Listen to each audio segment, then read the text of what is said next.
Okay, yes, ratio seems... Oh. Yeah.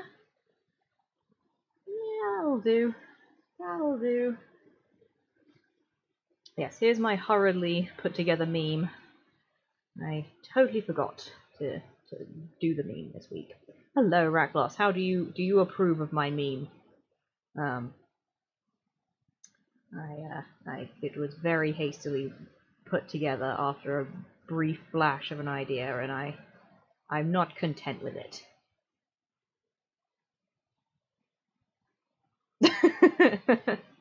Well, I'm glad you think so. I'm glad you think so. Also, apologies for the eating potential sounds that you might hear. I'm so sorry for them. It does have two golems, yes. Well, it's got one golem and one Smeagol, technically. Can you hear that? Can you hear me doing that? Hello, Mikey!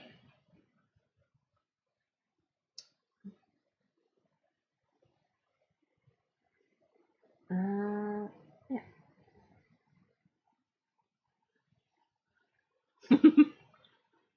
Immensity, hello! Excellent. I'm Jamie. Good, good.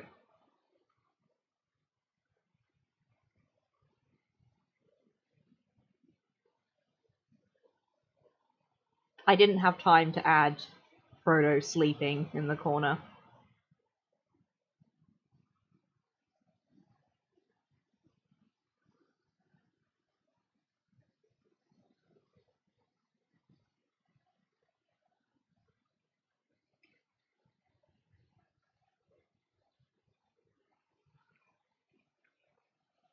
It does, it does. What I've realized is I should have had it saying they don't know Kirathongal is full of spiders. That feels more correct to the meme. This feels a bit more long-winded. Yes, Frodo is the woman he's dancing with, exactly. Exactly.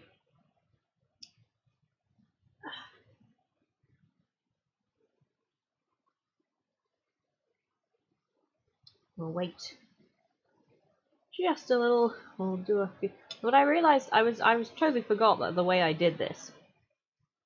You can make an alternative. Yes, I will. I will make an alternative, better version for Tumblr when we finish. Because I'll do another meme roundup. Because I did one last time, so I'll do another meme roundup when we finish this book. Because admittedly, we had some good ones in this one. Like we had some. That's true. Yes, he is.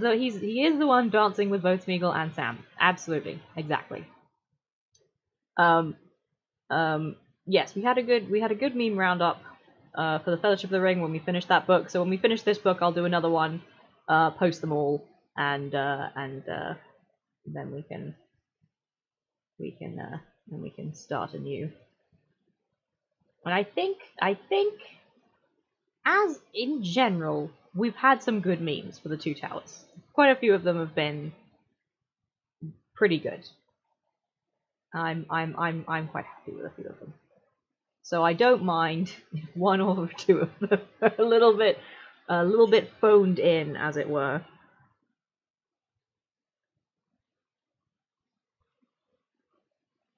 Hello, honeybee. Excellent. Getting everybody in. I'll wait a little bit. How long will I wait? I'll wait another 5 minutes, and then we'll get started. Because if we're gonna, my intent is for us to get to at least to have a Faramir at least arrive, or at least the Oh, do we already have a delay? That's weird. We shouldn't. We shouldn't, because my KBS has been pretty good. Oh, but you're right. Yeah, we're at like 50.6 dropped frames. Oh, and we're climbing rapidly. Why are we climbing so quickly with the dropped frames? We're already at 51%. Come on. Come on. That's miserable.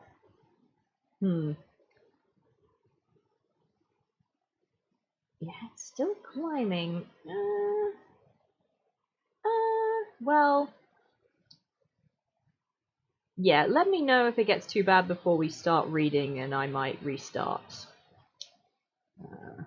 Oh, Reckless. Oh, maybe it's Peaches this time. Maybe it's not even me this time. Wouldn't that be a day? Wouldn't that be a day?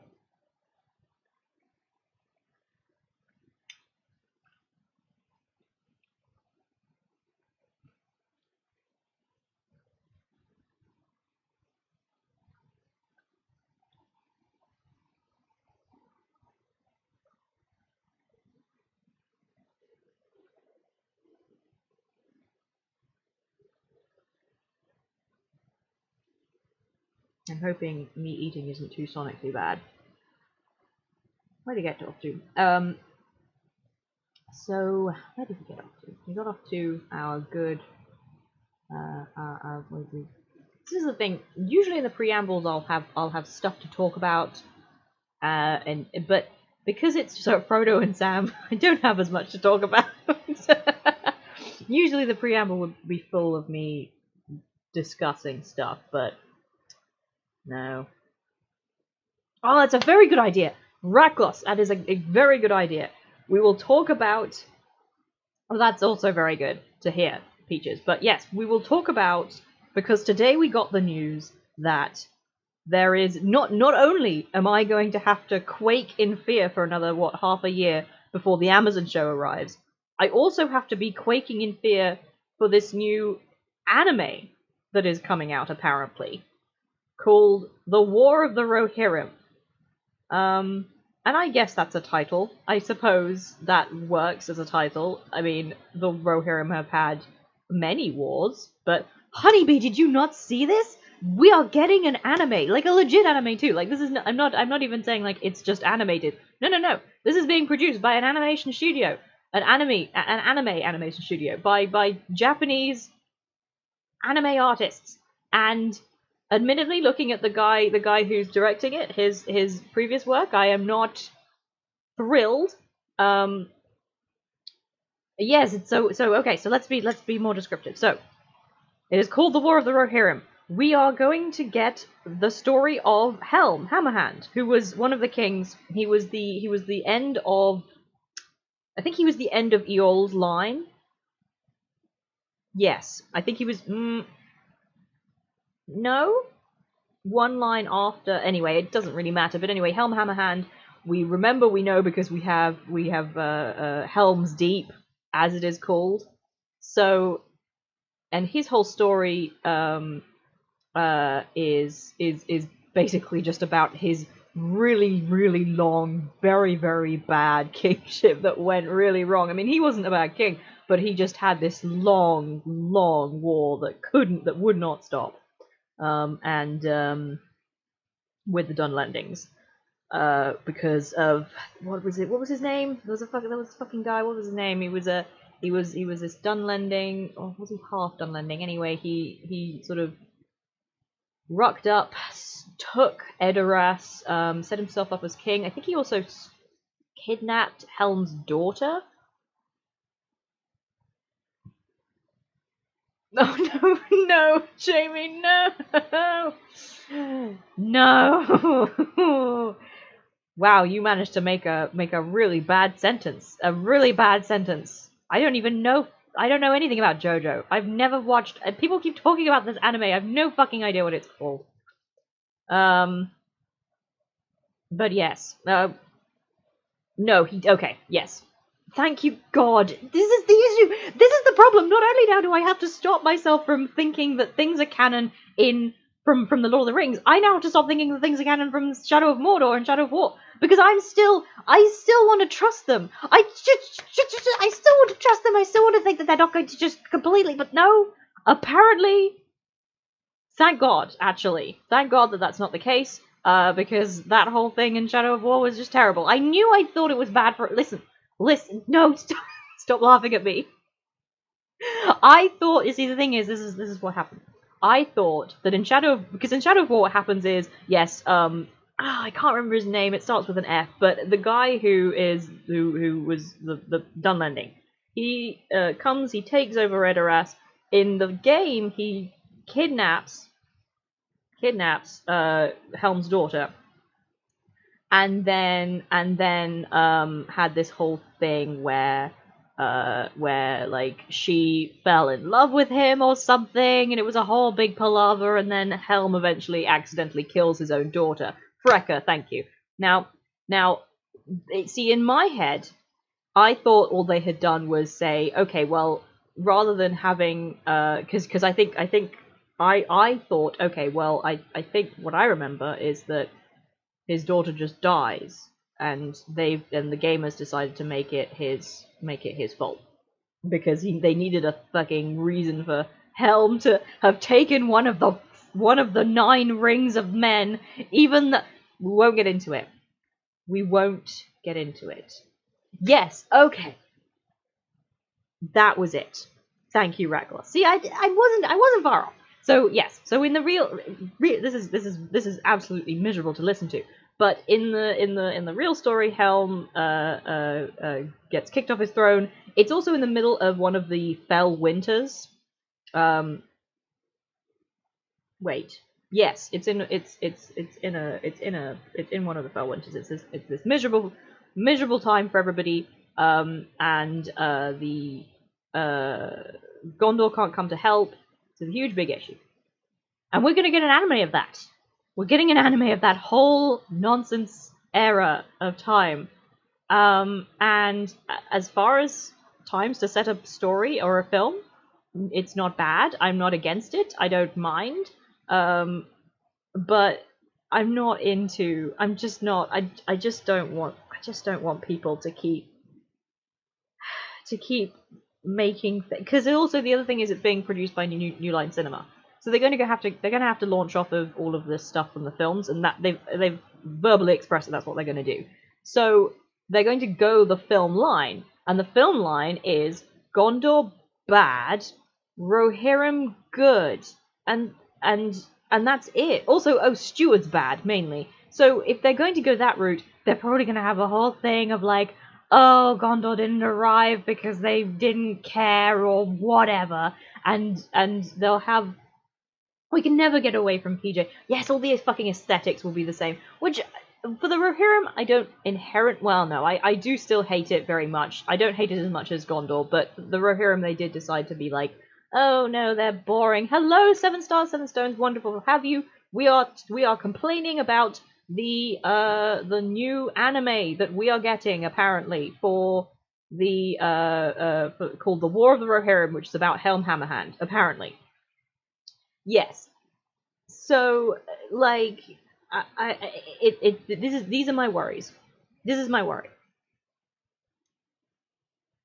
We're gonna get bad Gondor, good Rohan vibes again because they have to go the film route. We're going to get very, very boring, depressing Rohan again, even though that really... And also, Edoras is going to be, like, tiny again, like in the film. It's, like, going to be barely a croft, which is still funny to me. And also, inevitably, we are going to get absolutely miserable racial issues and implications with the Dunlendings, because we can't... Like, there's no way that we're going to get through this with a nuanced take of the Dunlending position. Mainly, I mean, it's not as though Tolkien was particularly nuanced himself about the Dunlending position, but there was, because he didn't do much with the Dunlendings. Like, he just had them do things, and it's very easy to go to thread a needle and try and find the more nuanced take for this literal just culture of people who were definitely ousted from their indigenous homeland. So that's going to be terrible. What was yes, like this is that was one of the things I was going to be interested in. Until I saw that they were going to go the film route, I was thinking, okay, maybe anime artists who are kind of more, they have more kind of concept of color, and they're more bright and vibrant, and there might be more designing and more interesting kind of also more grand, tends to be more grand as a genre. Maybe we can get to see Edoras grand and big and looking cool, and maybe they won't forget that Helm's Deep has a dike this time. But no, because it's for the film, I don't think that's going to be the case. It might be. It might be. I'm glad Rakgloss is optimistic. I have to remain pessimistic so that I'm prepared for it being bad, and then if it is good, I'll be happy. What?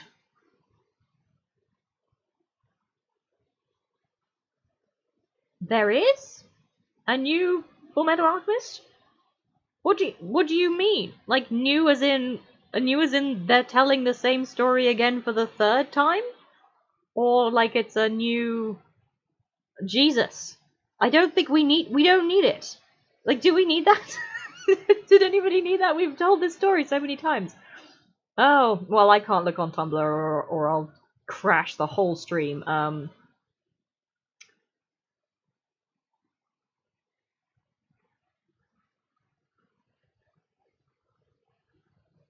Yes. Ragloss is like that is my assumption as to what they are going to. Yeah, it's I just don't think. But although we have to come in and we have to make a point. Jason, I think his name is Jason DeMarco, who is the producer of this anime, reblogged. Sorry, not reblogged. Retweeted Kaz's tweet about the Dunlending situation. Like Kaz threw out this pretty good tweet about trying to defend the Dunlendings, and then Jason DeMarco retweeted it and added only "if you know" to it. Which, what does that mean, Jason? Mr. DeMarco? What the hell does that mean? What the hell does that mean? But whatever. Right. So initially, after saying that we were going to start 5 minutes in, I have now been talking for half an hour. So we will get on to the we'll get on to the book now. The good book, which we like. Well, sometimes.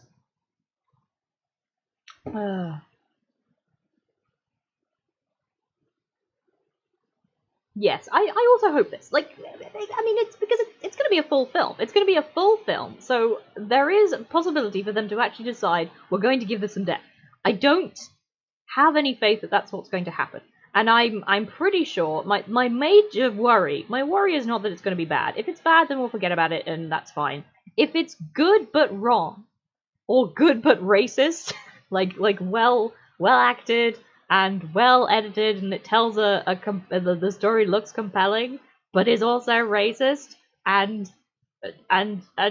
just crushes then I will never stop hearing about it. I will never stop hearing about it. It will haunt me, as all of the films have haunted me for the rest of my life. So I will see it in my nightmares. So it's really it's a very personal, like, it's got a lot of weight for me personally, you know. Anyway, we will get started. I will have one more bite of my supper.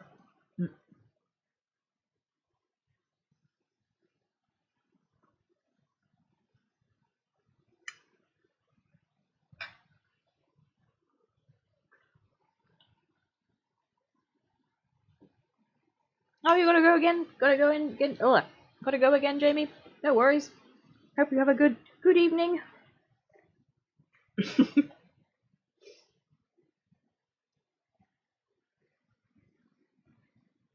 Right.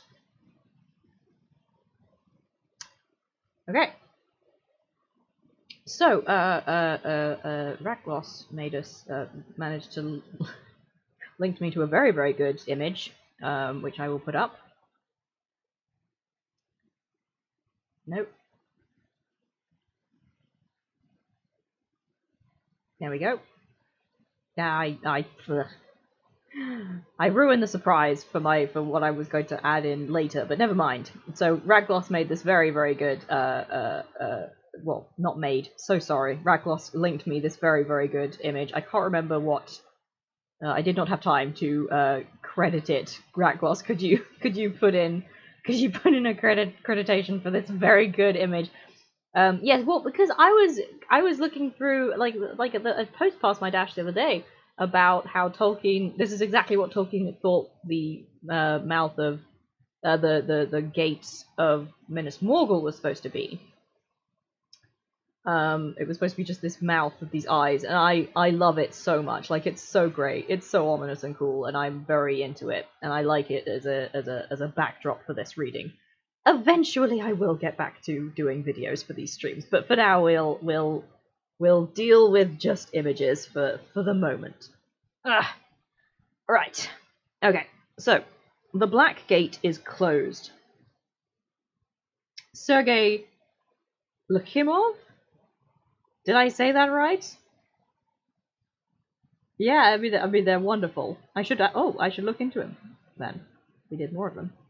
We should link us more of them. But yes. Okay. So the Black Gate is closed, which is apparently chapter 3 of this book. I do love the way the books are parted out. Okay. So before the next day dawned, their journey to Mordor was over. The marshes and the desert were behind them. Before them, darkling against a pallid sky, the great mountains reared their threatening heads. Upon the west of Mordor marched the gloomy range of Ethel Dua, the mountains of shadow, and upon the north the broken peaks and barren ridges of Ered Lithui, grey as ash. But as these ranges approached one another, being indeed but parts of one great wall about the mournful plains of Lithlad and of Gorgoroth, and the bitter inland sea of Nurnen amidmost, they swung out long arms northward, and between these arms there was a deep defile. I love the way he managed to use so many bad words in the descriptions.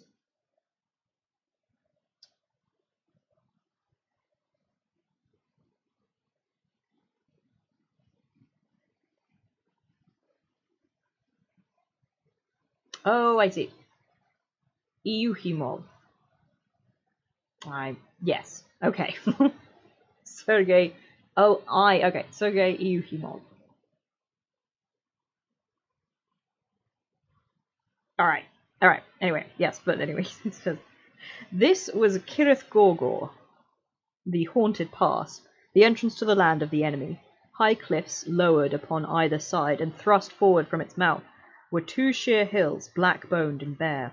Upon them stood the teeth of Mordor, 2 towers, strong and tall. In days long past they were built by the men of Gondor in their pride and power, after the overthrow of Sauron and his plight, lest he should seek to return to his old realm. But the strength of Gondor failed, and men slept, and for long years the towers stood empty. I feel like this is a bit mean. To say, like, they weren't sleeping. They weren't sleeping. I mean, I guess in a sense they were. It was a plague. They got attacked by a plague, and it killed like a good third of their population. And that's why they're no longer being manned. These towers are no longer manned because they had a plague, and now they don't have the manpower to man them anymore. So it seems mean to just be like, oh, they were lazy. The men of Gondor were lazy, and they just stopped looking at the No, no. You know they've literally been You know this. You wrote this book. Anyway. Of course, this is written by like fucking. The whole book is essentially being written by. See, this is the editorializing that Aragorn's scribes are doing.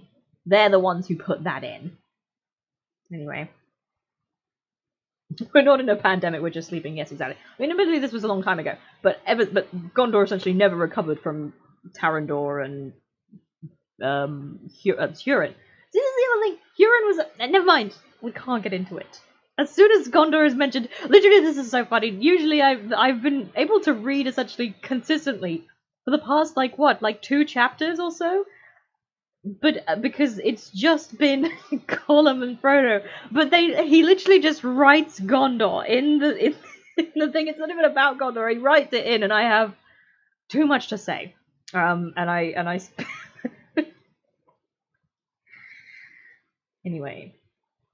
Now the watchtowers, which had fallen into decay, were repaired and filled with arms and garrisoned with ceaseless vigilance. Stony-faced they were, with dark window holes staring north and east and west, and each window was full of sleepless eyes. Across the mouth of the pass, from cliff to cliff, the Dark Lord had built a rampart of stone. In it there was a single gate of iron, and upon its battlement 7 sentinels paced unceasingly. Beneath the hills on either side, the rock was bored into 100 caves and maggot holes.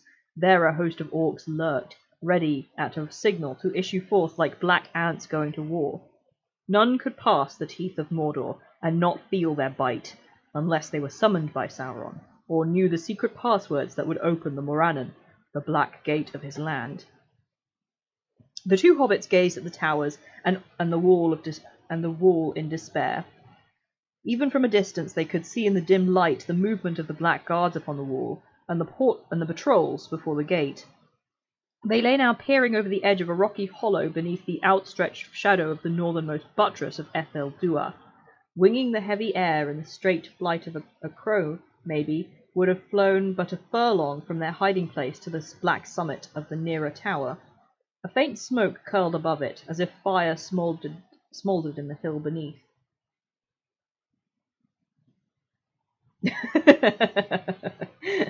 Ragos is, yes, we'll continue to talk about. Yes, it's true. Yes, there's a lot of teeth and biting metaphors and imagery, and so this image is absolutely perfect. Admittedly, the sky should be darker, but yes. Day came, and the fallow sun blinked over the lifeless ridges of Ered Lithui. Then suddenly the cry of brazen-throated trumpets was heard. From the watchtowers they blared, and far away from hidden holes and outposts in the hills came answering calls, and further still, remote but deep and ominous, there echoed in the hollow land beyond the mighty horns and drums of Barad-dûr. Another dreadful day of fear and toil had come to Mordor, and the night guards were summoned to their dungeons and deep halls, and the day guards, evil-eyed and fell, were marching to their posts. Steel gleamed dimly on the battlement. "Well, here we are," said Sam. "Here's the gate, and it looks to me—" oh, wow, I've lost Sam's voice really easily. "Here's the gate, and it looks to me as if that's about as far as we're ever going to get. My word, but the gaffer would have a thing or two to say, if he saw me now. Often said I'd come to a bad end, if I didn't watch my step, he did, but now I don't suppose I'll ever see the old fellow again. He'll miss his chance of 'I told 'ee so, Sam.' More's a pity. He could go on telling me as long as he'd got breath, if only I could see his old face again. But I'd have to get a wash first, or he wouldn't know me. I suppose it's no good asking what way do we go now. We can't go further, unless we want to ask the orcs for a lift." No, said Gollum. "No use. We can't go further. Smeagol said so. He said, we'll go to the gate, and then we'll see. And we do see. Oh, yes, my precious, we do see. Smeagol knew hobbits could go this way. Oh, yes, Smeagol knew." "Then what the plague did you bring us here for?" said Sam, not feeling in the mood to be just or reasonable. "Master said so. Master says, bring us to the gate. So good Smeagol does so. Master said so. Wise master." "I did," said Frodo. His face was grim and set, but resolute. He was filthy, haggard, and pinched with weariness, but he cowered no longer, and his eyes were clear. "I said so, because I purpose to enter Mordor, and I know no other way. Therefore I shall go this way. I do not ask anyone to go with me." No, master," wailed Gollum. Ow, this is going to be bad. Pouring at him, and seeming in great distress. "No use that way. No use. Don't take the precious to him. He'll eat us all if he gets it. Eat all the world. Keep it, nice master, and be kind to Smeagol. Don't let him have it, or go away, go to nice places, and give it back to little Smeagol. Yes, master, Give it back, eh? Smeagol will keep it safe. He will do lots of good, especially to nice hobbits. Hobbits, go home. Don't go to the Black Gate. I am commanded to go to the land of Mordor, and therefore I shall go, said Frodo. If there is only one way, then I must take it. What comes after must come. Sam said nothing. So now reminds me. So in the film, it's just they kind of shift in the film. They shift like the way we perceive Gollum because like Gollum doesn't start going evil until after this. So in the film, this moment is very like it feels like a reveal of like Gollum's goodness. Like you. It's the first time you hear Gollum talk about him, and it's the first time you hear Gollum not want anyone to give him the ring. And it seems much more noble in the film than it is here, where it's literally just he's like, no, I want the ring. Like he's openly saying, I give me the ring instead. And I think it's very like the film for some reason was just wanting to be mean to Sam. Like again, I'm sorry, Rackloss, I didn't actually read the letter that you sent, I forgot. But like the only thing Sam did was mutter to himself about how he still didn't trust Gollum, and then talk to Frodo about how he still didn't trust Gollum, when they just met him and Gollum had tried to kill and eat them not days before. So it seems very odd to just and right now, like Sam saying he wasn't feeling just or charitable, but Sam has just listened like days ago, has just listened to Gollum literally plan out himself the killing and leading the hobbits away somewhere terrible and killing them, and like I don't see this big point where it's Sam's fault that Gollum is no longer didn't get a redemption. I do not see it. It seems completely wild. Like my feeling is that Tolkien wrote a book and then read it a bunch of times to edit it, and then never read that book again for the rest of his life. And even he doesn't actually necessarily know what happens.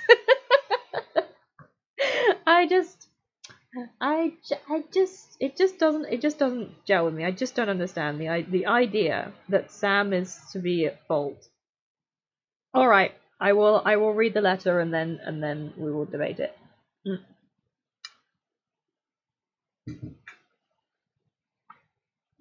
Okay.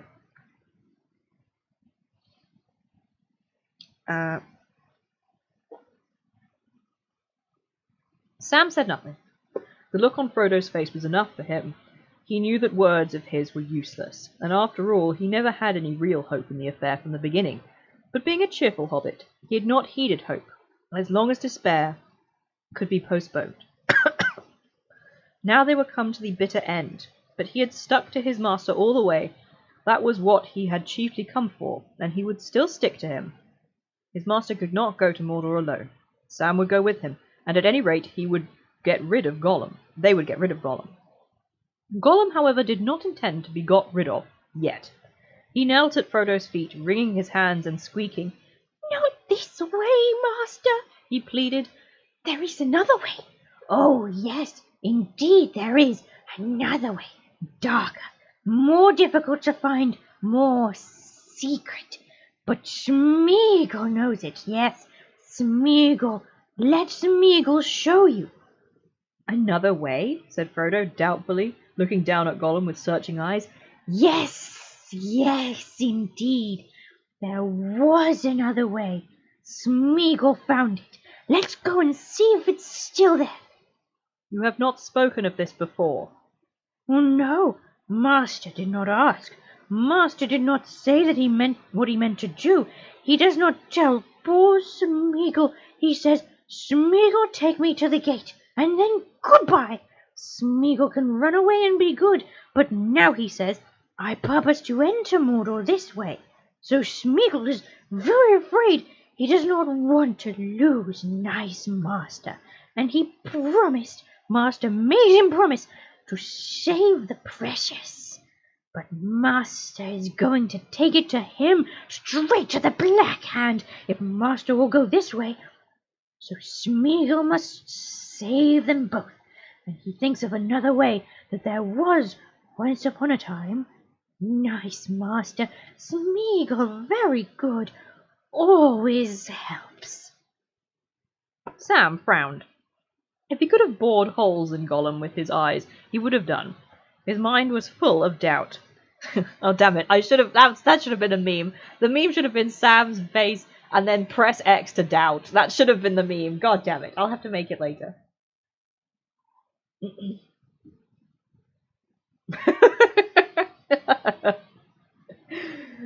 Oh, but Ragnos, that assumes that we want you to be got rid of, and I am not Sam. I would never want you to be got rid of. Never. Yes. Press X to doubt for Sam. To all appearances, Gollum was genuinely distressed and anxious to help Frodo, but Sam, remembering the overheard debate, found it hard to believe that the long-submerged Smeagol had come out on top, that Voice, at any rate, had not had the last word in the debate. Sam's guess was that Smeagol and Gollum halves, or what in his mind he called Slinker and Stinker. Oh yes, of course, I forgot about Slinker and Stinker. A terrible, terribly absent from the films, had made a truce and a temporary alliance. Neither wanted the enemy to get the ring. Both wished to keep Frodo from capture and under their eye as long as possible. At any rate, as long as Stinker still had a chance of laying hands on his precious. Whether there really was another way into Mordor, Sam doubted. And it's a good thing neither half of the old villain don't know what Marston means to do, he thought. If he knew that Mr. Frodo is trying to put an end to his precious for good. Oh, I'm getting too Scottish now. What is the bloody...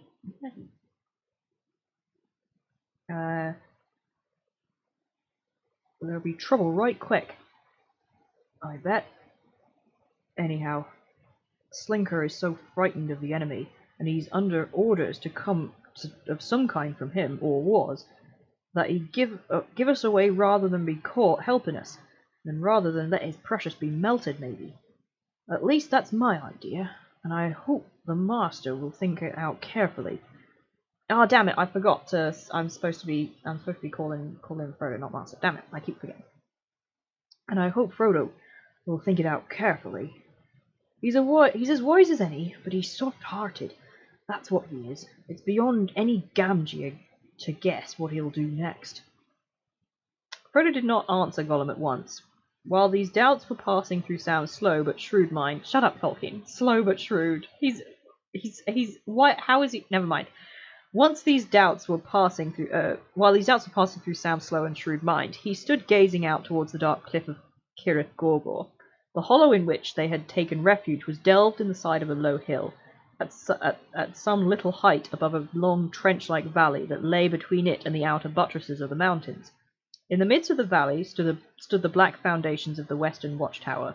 By morning light, the roads that converged upon the black gate could now be clearly seen, pale and dusty, one winding back northwards, another dwindling eastwards into the mists that clung about the feet of Ered Lithwy, and a third that ran towards him. As it bent sharply around the tower, it entered a narrow defile and passed not far below the hollow where it stood. Westward, to his right, it turned, skirting the shoulder. I can't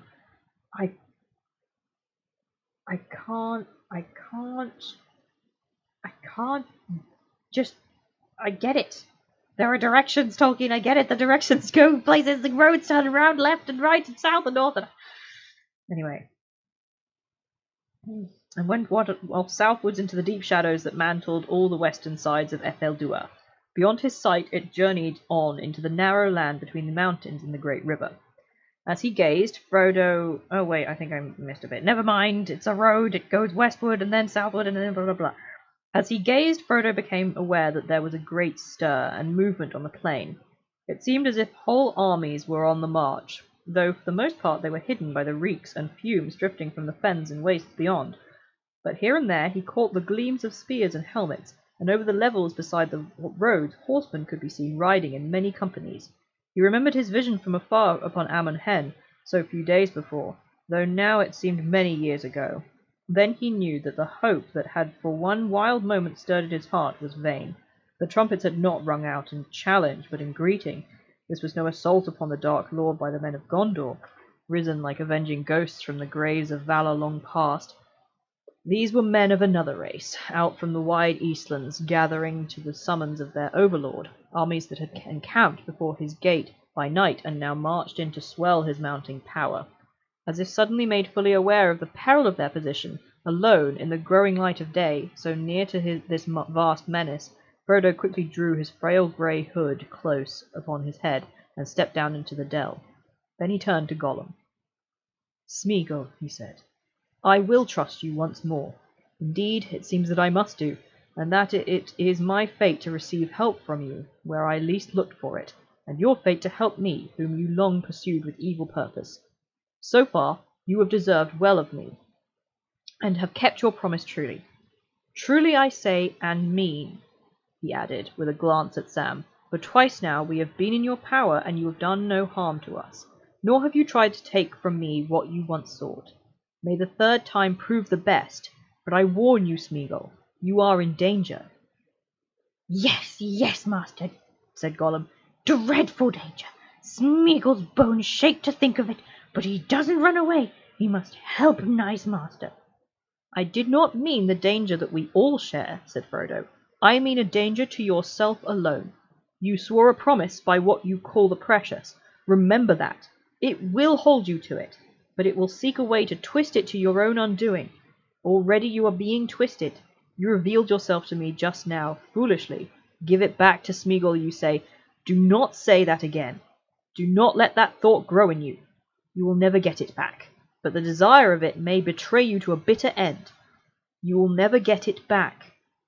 In the last need, Smeagol, I should put on the precious, and the precious mastered you. Wait. Hang on. The desire it may betray you to a bitter end. You will never get it back. In the last need, Smeagol, I should put on the precious, and the precious mastered you long ago. Oh, here, wait, hang on. Okay, in the last need, Smeagol, I should put on the precious, and the precious mastered you long ago. If I, wearing it, were to command you, you would obey, even if it were to leap from a precipice, or to cast yourself into fire. And such would be my command. So have a care, Smeagol. How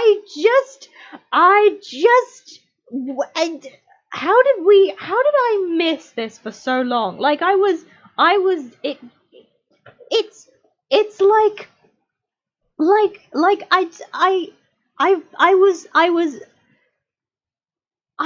I was so taken in by the film's portrayal, and everyone keeps on saying, like, oh, Frodo failed in the end, and it was just happenstance and luck that it No! Yes, no, it's not. This is not the curse, technically. Well, technically he's under a curse. He's under an oath. But the curse comes later. Frodo is threatening him with the curse. And again, I say this again, Frodo has a plan. This is planned. This whole thing was planned out. Frodo literally decided, he knew that this was going to be hard, and he knew that there would probably come an end that would be very difficult, and he was going to have to do things like putting on the ring, which everyone keeps telling him not to do, but that is the one thing that he had to do, and he did, and that is what saved the world, and I just can't believe how much I was duped. And it's so interesting. It's so interesting to remember when Frodo is asking Galadriel. He's talking to Galadriel about, before he leaves, he's talking to Galadriel about the ring, and he's like, could I command people if I'm wearing the ring? And Galadriel's like freaked out and weirded out, and she's like, yes, but you shouldn't try to. But Frodo is already making this point. He's already making this plan. He's already making this plan, and it is just, like, he thinks to himself, I'm probably not going to, he already knows the power of the ring. He now knows it. He now he's recognizing that it is a want in him. So he knows he's probably not going to be able to resist it for this long. But if he can kind of trick stab himself into destroy, I just it's so good. And I can't believe I was tricked into thinking for so long that it was just pure accidental, whoops, he dropped the ring while he was dancing happenstance. I can't believe Peter Jackson once again has done this to me. And yes, anyway. Anyway.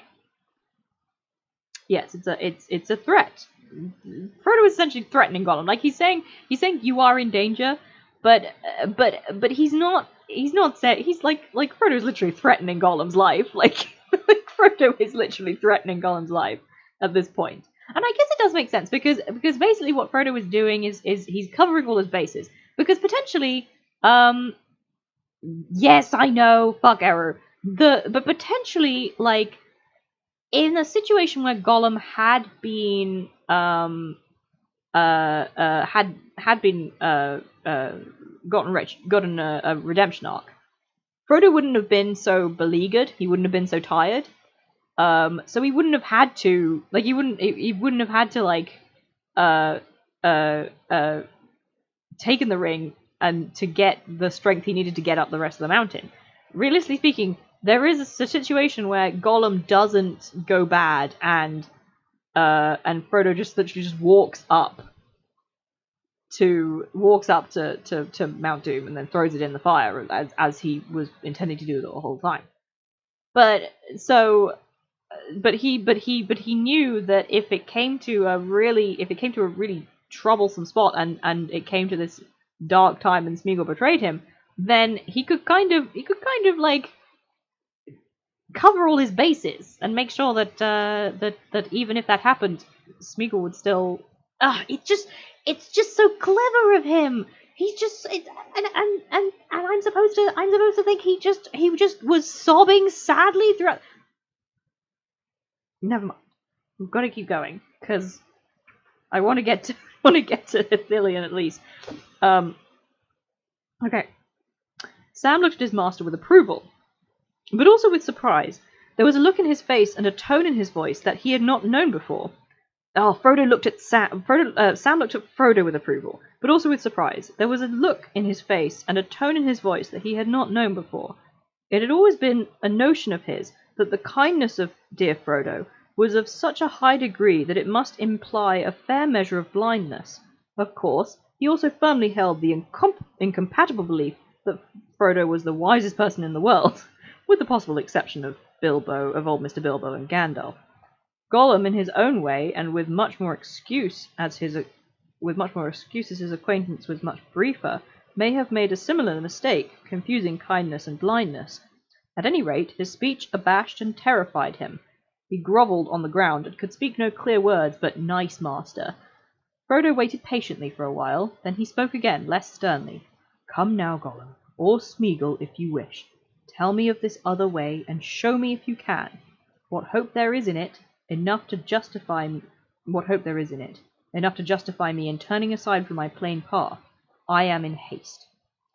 But Gollum was in a pitiable state, and Frodo's threat had quite unnerved him.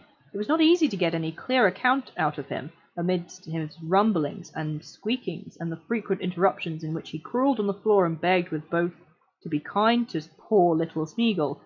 After a while he grew a little calmer, and Frodo gathered bit by bit that, if a traveller followed the road that turned west of Ethel Dua, he would come in time to a crossing in a circle of dark trees. On the right a road went down to Osgiliath and the bridges of the Anduin. In the middle the road went on southwards. Oh, well done, Peaches. Good job. That bot was called the Antisocial. That's quite funny. Anyway, it went on southwards. On, said Gollum. We never went that way, but they say it goes 100 leagues until you can see the great water that is never still. There are lots of fishies there, and big birds eat fishies. Nice birds, but we never went there. Alas, no, we never had the chance. And further still there are more lands, they say, but the yellow face is very hot there, and there are seldom any clouds, and the men are fierce and have dark faces. We do not want to see that land. Ugh. We get it. Men have dark faces, all right. No, said Frodo. Wait, hang on. No, said Frodo. But do not wander from your road. What of the third turning? Oh yes, there is a third way, said Gollum. That is the road to the left. And once it begins to climb up, winding and climbing back towards the tall shadows, it turns round the black rock. You'll see it. Suddenly you'll see it above you, and you'll want to hide. See it? See it? What will you see? The old fortress. Very old, very terrible now. We used to hear tales from the south when Smeagol was young, long ago. Oh, yes, we used to tell lots of tales in the evening, sitting by the banks of the great river in the Willow Lands, when the river was younger too. Gollum! Gollum! He began to weep and mutter. The hobbits waited patiently. Tales out of the south, Gollum went on again, about the tall men with the shining eyes, and their houses like hills of stone, and the silver crown of their king and his white tree. Wonderful tales. They built very tall towers, and one they raised was silver white, and in it there was a stone like the moon, and round it were great white walls.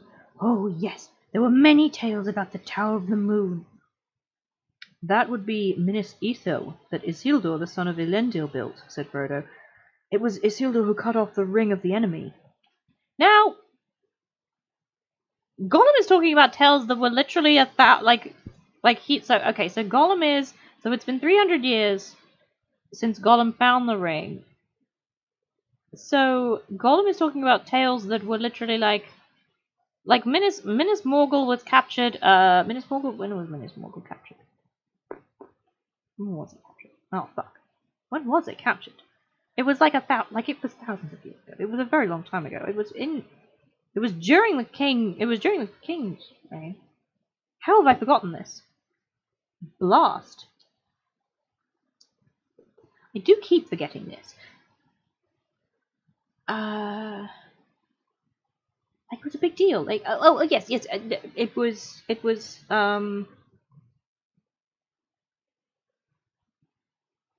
Damn. I have images and flashes of text in my mind, but I can't pinpoint it. Never mind. Anyway, it was a long time ago that Minas Ithil was captured. I'm pretty sure it was during the king's reign, so at least 1,000 years ago. So Gollum is talking about stories that when did he? Anyway, never mind. Oh, I have to keep talking in this voice. My God. Yes, he is only 4.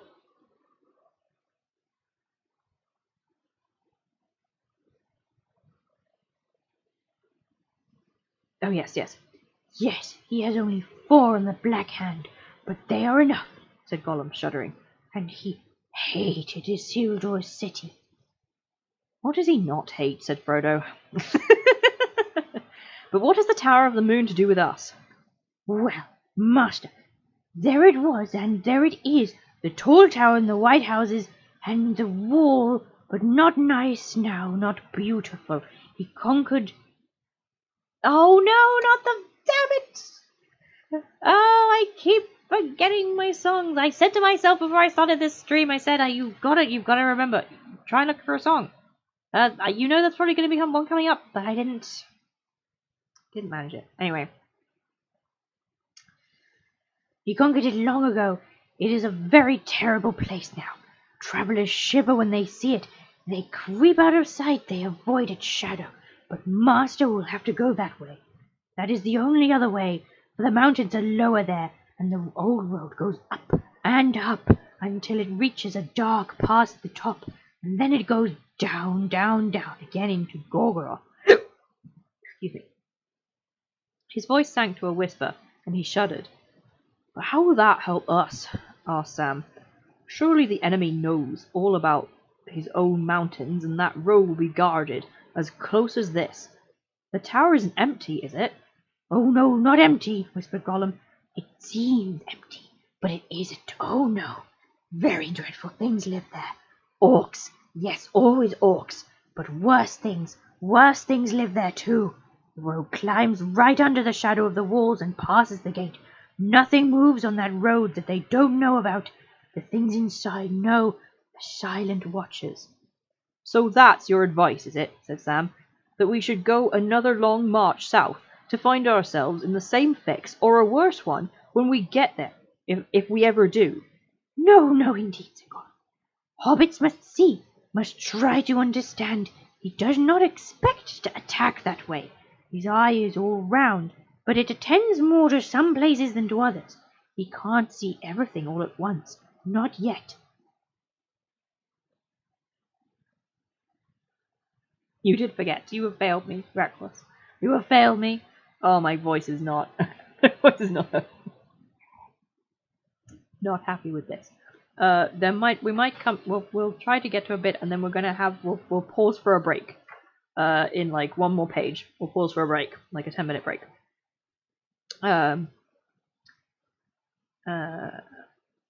You see, he has conquered all the country west of the shadowy mountains down to the river, and he holds the bridges now. He thinks no one can come to the moon tower without fighting big battle at the bridges, or getting lots of boats which they cannot hide, and he will know about. You seem to know a lot about what he's doing and thinking, said Sam. Have you been talking to him lately, or just hobnobbing with orcs? Not nice, Hobbit, not sensible, said Gollum, giving Sam an angry glance and turning to Frodo.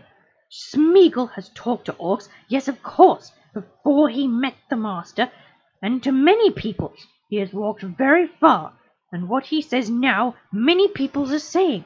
It's here in the north the big danger is for him and for us. He will come out the Black Gate one day soon. That is the only way big armies can come. But away down west he is not afraid, and there are the silent watchers.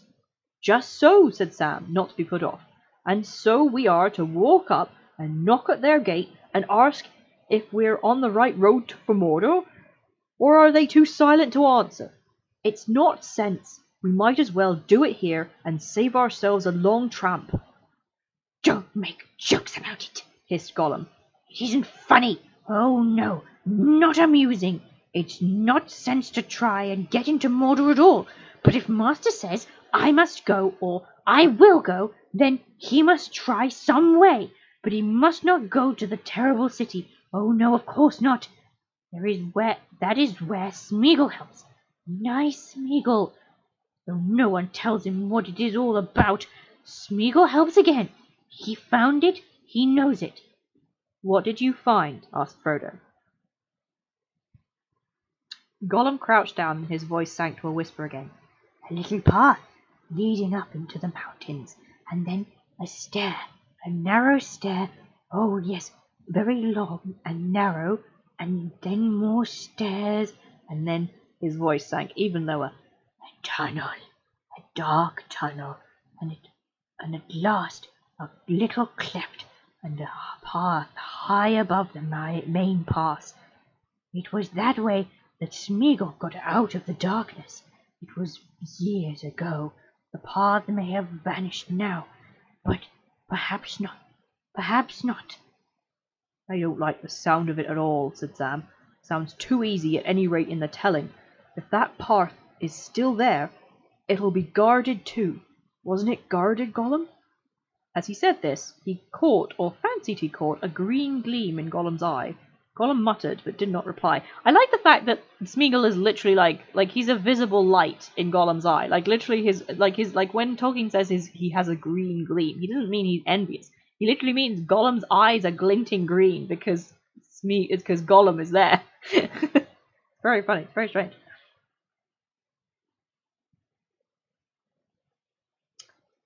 Gollum muttered, but did not reply. Is it not guarded? Asked Frodo sternly. And did you escape out of the darkness, Frodo? Smeagol? Why did I say Frodo? Were you not rather permitted to depart upon an errand? That at least is what Aragorn thought, who found you by the dead marshes some years ago. That's a lie, hissed Gollum, and an evil light came into his eye at the naming of Aragorn. He lied on me, yes he did. I did escape, all by my poor self. Indeed, I was told to seek for the precious, and I have searched and searched. Of course I have, but not for the black one. Precious was ours. It was mine, I tell you. I did escape. Frodo felt a strange certainty that in this matter Gollum was for once not so far from the truth as might be suspected, that he had somehow found a way out of Mordor, and at least believed that it was by his own cunning. For one thing, he noted that Gollum used I, and that seemed usually to be a sign, on its rare appearances, that some remnant of old truth and sincerity were for the moment on top. But even if Gollum could be trusted on this point, Frodo did not forget the wiles of the enemy. The escape may have been allowed or arranged, and well known in the Dark Tower, and in any case, Gollum was plainly keeping a good deal back. I ask you again, he said, is not this secret way guarded? Well, that doesn't work. So Ragnar is saying that evil is green, and that's why Farazan's so. Well, no, because we literally have green elves, and you know we've got green, like elves wear green, so it can't. So it's this is just plain color meshing. Like this is like Legolas is called green leaf. Green is good most of the time, and now it's bad apparently. It's bad in eyes. It's good everywhere else.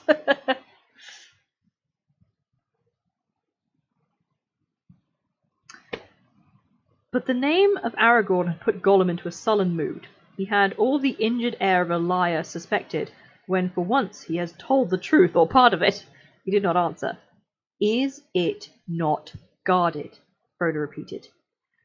Yes, perhaps. No safe places in this country, said Gollum sulkily. No safe places, but Master must try it or go home. No other way. They could not get him to say more. The name of the perilous place in the high pass he could not tell, or would not. Its name was Cirith Ungol, a name of dreadful rumour. Aragorn could perhaps have told them that name and its significance. Gandalf would have warned them, but they were alone, and Aragorn was far away, and Gandalf stood amid the ruin of Isengard and strove with Saruman, delayed by treason. Yet even as he spoke his last words to Saruman, and the Palantir crashed in fire upon the steps of Orthanc, his thought was ever upon Frodo and Samwise. Over the long leagues his mind sought for them in hope and pity. Maybe Frodo felt it, not knowing it, as he had upon Amon Hen, even though he believed that Gandalf was gone forever into the shadow of Moria far away.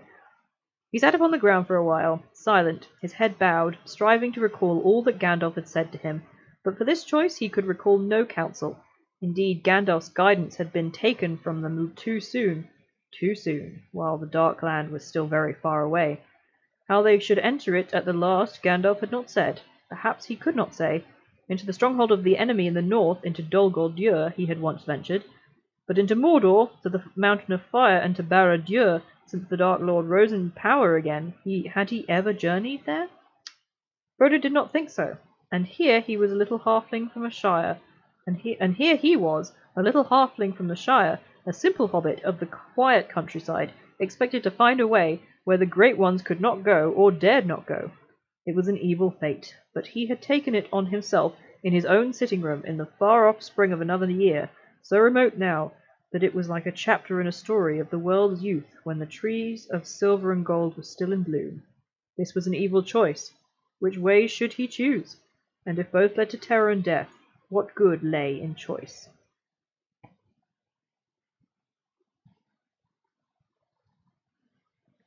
Oh, toodaloo, Peaches. No worries. Have a good time. Have a good nap.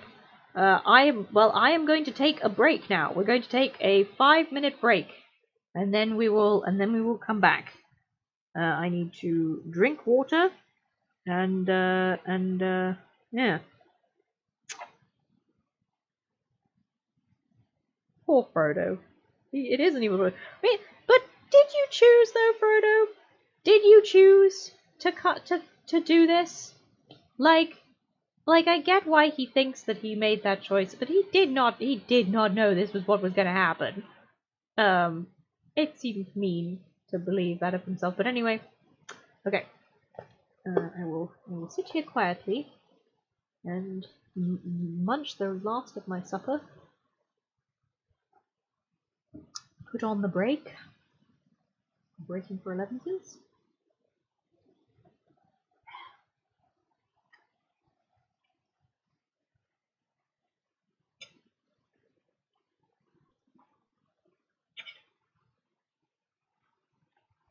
Yeah.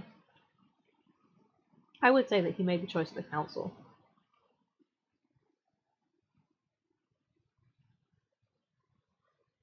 And it is kind of wild that Gandalf never was like, listen, here are the ways into Mordor. I mean, I guess that is the point. Even Gandalf didn't actually know how to get in there. So, like, this was always going to, like, surely this was always going to happen, because there was no way they were going to get all 9 of them into Mordor. There was no way. So, the 4 smallest ones, being small and very hard to find and good at hiding.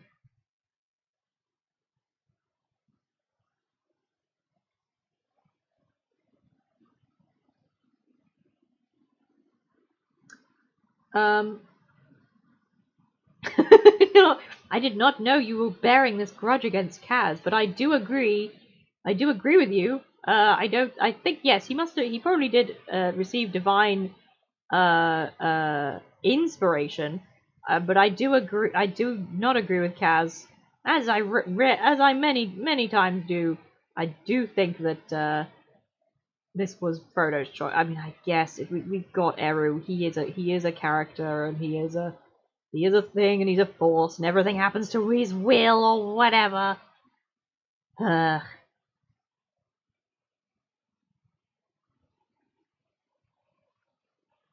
Oh, oh dear. He's I imagine you misquoting you. Unforgivable. Misquoting Raklos is not a forgivable offense.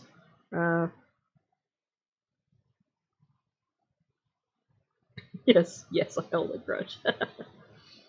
I support you in this grudge.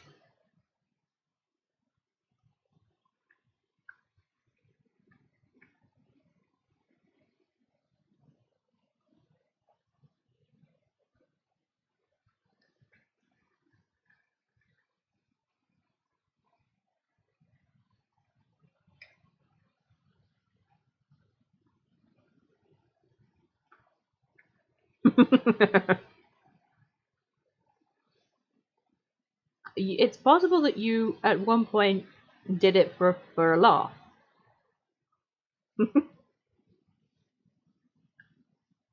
No good thinking about that. No good thinking like that. Assume you were always right, and keep going with that assumption until somebody proves you wrong. That's how I do it.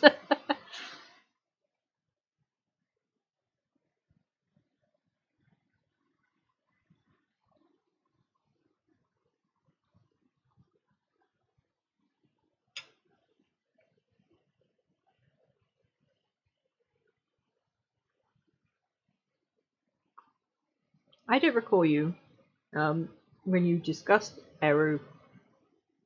The times when we've discussed Eru have been, like, discussing him as, what was it? It was like whether or not he's good. Oh, Eru as a writer, Eru as the author of this world, whereas Eru as a way of thinking about him. That's the kind of thing I've thought of. I remember you talking about, in terms of Eru, but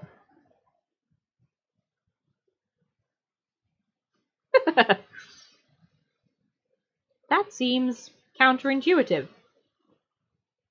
You can't relax and paddle at the same time. Oh wait, no, I do. Yes, you have to steer with the paddle. Yes, okay, I do get it. I do get you. Yeah, okay. But if it's that kind, if we're using that metaphor, does that mean, because you can paddle against the river? So does that mean you can? If you just put a lot of effort into it, you can actually paddle against the river. So does that mean that Eru's will can be subverted?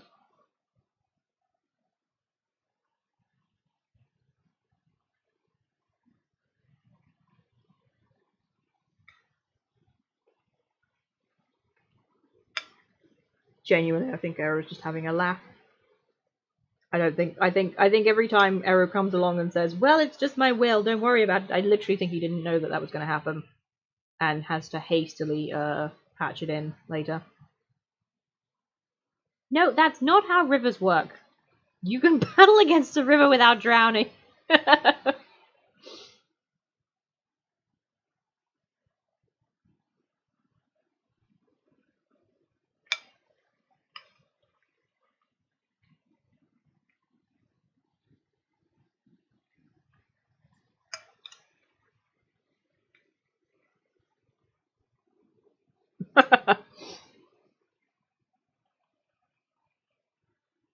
mm,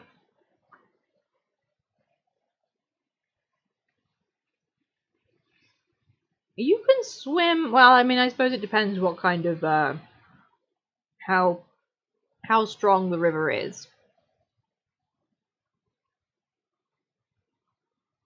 Literally.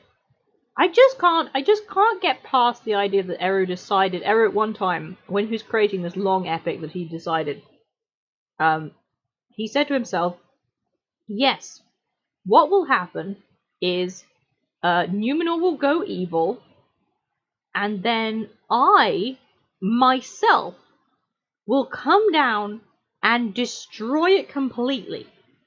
Like, did he decide that was gonna happen?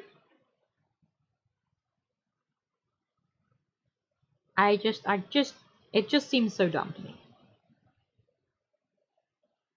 I feel like he could have, he put a lot of,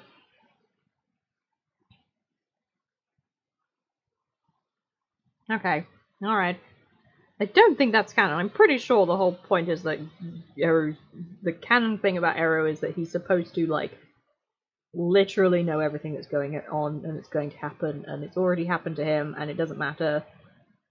Oh, we're getting into it again. We are. I need to finish my supper and then I'll get back to reading.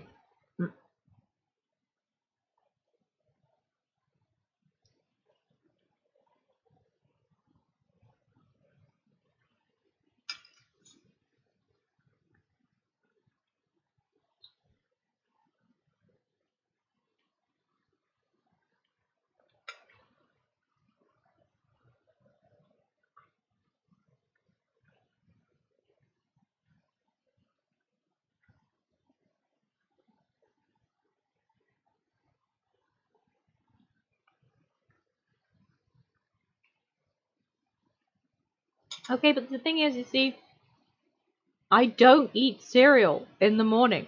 Or ever. I don't eat cereal. But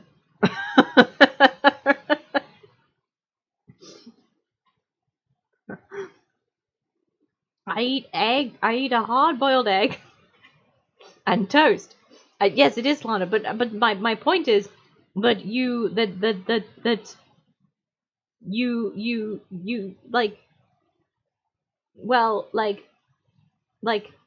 no, I've actually lost the point of my thought there. I complete that thought has been lost to the ether, so I'm sorry if anyone was excited for the end of that thought, but it's gone. Never mind.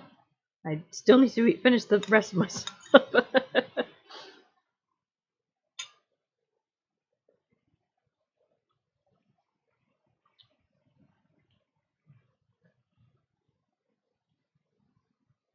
But no, because he literally says at one point, like, doesn't he say to Morgoth or to Manwë or something that this is all by my design? Like, his literal design? No, but, well, yes, I mean, that is the way he says it, but he also says that, like, I'm pretty sure he literally says that it is his design and that everything happens according to his will.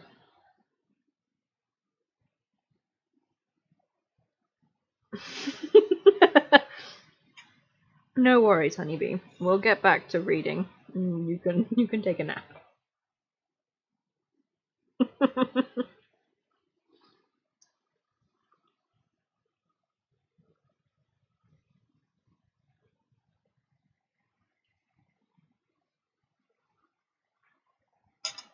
See,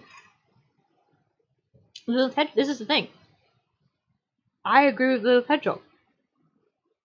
I think he is just saying it. Could he be joking? Eru actually isn't powerful at all. Like, he literally has no power. He's just some dude who is here, but he has no control over anything. The thing with Numenor was just a really bad tsunami that just happened by accident. He just wants to be cool. He's just not. He's actually just having a laugh. He's just having a laugh.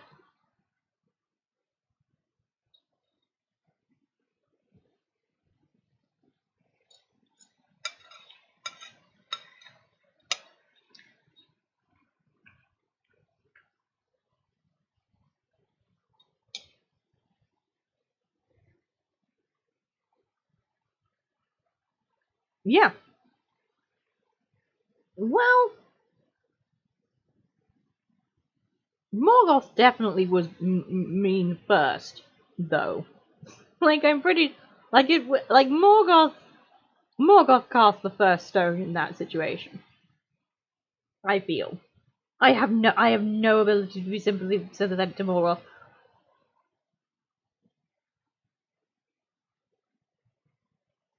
The thing is, I wouldn't have been doing the thing in the first place. But I mean, this is not me. I'm not. God forbid, I. I'm sorry, honeybee, but God forbid I defend Eru. But I still have no sympathy and will never have sympathy for Morgoth. I just don't think he should have been evil. I just think he made that choice. And I think actually it's very easy to not be Morgoth. I think it's easy. I've been managing it my whole life. Done a pretty good job so far, so have the rest of you. Yes, that is Middle Earth Theology 101. Don't need to know anything else. I have finished my supper now. Let's get back to reading.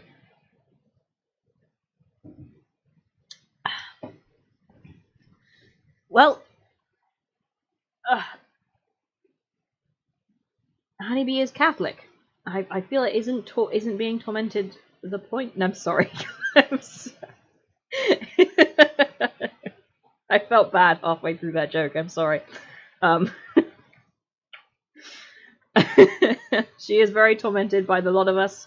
We're all very, very cruel to her. We just keep saying things in this about this book that was written by a very Catholic man and is very Catholic. We just keep saying things for her. It's very difficult.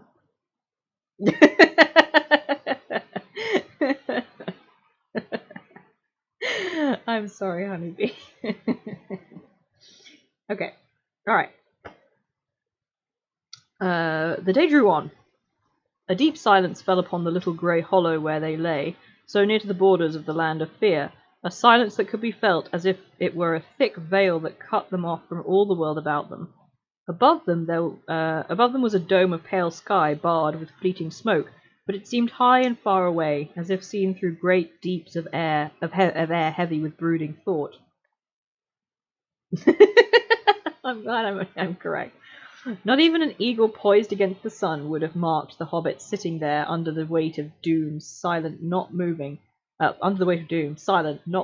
shrouded in their thin grey cloaks. For a moment he might have paused to consider Gollum, a tiny figure sprawled on the ground. There perhaps lay the famished skeleton of some child of man, its ragged garment still clinging to it, its long arms and legs almost bone-white and bone-thin, no flesh worth a peck. So,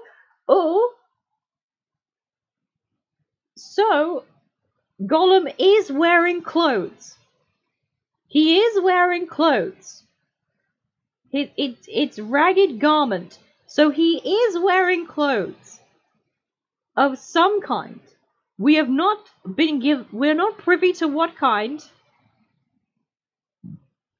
But it is now. It's canon. It's canon. So does that like? Does he have like trousers? Is he?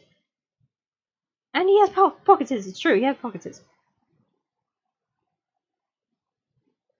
All right then. Okay. Glad we cleared that up.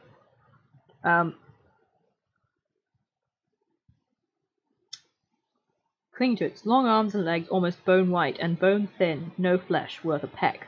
Frodo's head was bowed over his knees, but Sam leaned back with hands behind his head, staring out of his hood at the empty sky. At least for a long while it was empty. Then presently Sam thought he saw a dark, bird-like figure wheel into the circle of his sight, and hover, and then wheel away again. 2 more followed, and then a 4th. They were very small to look at, yet he knew somehow that they were huge, with a vast stretch of pinion, flying at a great height. He covered his eyes and bent forward, cowering. The same warning fear was on him, and as he had felt in the presence of the Black Riders, the helpless horror that had come with the cry in the wind and the shadow of the moon. Though now it was not so crushing or compelling, the menace was more remote. But menace it was. Frodo felt it too. His thought was broken. He stirred and shivered, but he did not look up. Gollum huddled himself together like a cornered spider. The winged shapes wheeled and stooped swiftly down, speeding back to Mordor. Sam took a deep breath. "The riders are about again, up in the air," he said in a hoarse whisper. "I saw them. Do you think they could see us? They were very high up, and if they are Black Riders, same as before, then they can't see much by daylight, can they?" "No, perhaps not," said Frodo. "But their steeds could see, and these winged creatures that they ride now, they can only probably see more than any other creature. They are like great carrion birds. They are looking for something. The enemy is on the watch, I fear." The feeling of dread passed, but the enfolding silence was broken. For some time they had been cut off from the world, as if in an invisible island. Now they were laid bare again. Peril had returned. But still Frodo did not speak to Gollum or make his choice. His eyes were closed, as if he was dreaming or looking inward into his heart and memory. At last he stirred, and stood up. And it seemed that he was about to speak and decide. But, "Hark!" he said. "What is that?" A new fear was upon them. They heard singing and hoarse shouting. At first it seemed a long way off, but it drew nearer. It was coming towards them. It leapt into all their minds that the Black Wings had spied them, and had sent armed soldiers to seize them. No speed seemed too great for these terrible servants of Sauron. They crouched, listening. The voices and the clink of weapons and harsh harness were very close. Frodo and Sam loosened their small swords in their sheaths. Flight was impossible. Gollum rose slowly and crawled insect-like to the lip of the hollow. Very cautiously he raised himself inch by inch until he could peer over it between 2 broken points of stone. He remained there without moving for some time, making no sound. Presently the voices began to recede again, and then they slowly faded away. Far off a horn blew on the ramparts of the Morannon. Then quietly Gollum drew back and slipped down into the hollow. "More men going to Mordor," he said in a low voice. "Dark faces. We have not seen men like these before, no. Smeagol has not. They are fierce. They have black eyes, and long black hair, and gold rings in their ears. Yes, lots of beautiful gold. Some have red paint on their cheeks, and red cloaks, and their flags are red, and the tips of their spears, and they have round shields, yellow and black, with big spikes. Not nice. Very cruel, wicked men they look, almost as bad as orcs, and much bigger. Smeagol thinks they have come out of the south, beyond the great river's end. They came up that road. They have passed onto the Black Gate, but more may follow. Always more people coming to Mordor. One day, all the peoples will be inside." "Were there any Oliphants?" asked Sam, forgetting his fear in the eagerness for news of strange places. No, Oliphants." "What are Oliphants?" said Gollum. Sam stood up, putting his hands behind his back, as he always did when speaking poetry, and began. Okay, so it's not a song. It's not a song. Oh my goodness, what's going on? A ragged crop top. Oh, I see. We're having a discussion about what Gollum is wearing. A ragged crop top and booty shorts. And the tatters of a cardigan, yeah. Yes, he's dressed like a tourist who survived a plane crash and lives alone on an island. I completely and heartily agree. It's not a... So it's a poem, not a song. So it's fine. Now... So, okay, so of course, yes, we've got the cruel, not nice, very cruel, wicked men. Good lord. Like, what you gave Tolkien, you gave Gollum these lines? You decided that Gollum was the one who was going to be like, these fellows I don't care for. these fellows with their nasty looks, with their dark face, I just... And people wonder why Nazism is on the rise in the Tolkien community.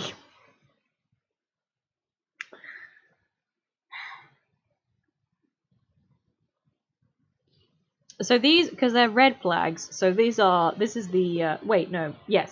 the snake. This is, what's his name? Suladan. They're his people. Or they must be, if they have red standards, because that was, his standard was a red flag with a black snake on it. Now, they say here, it says here, so they have black eyes and long black hair.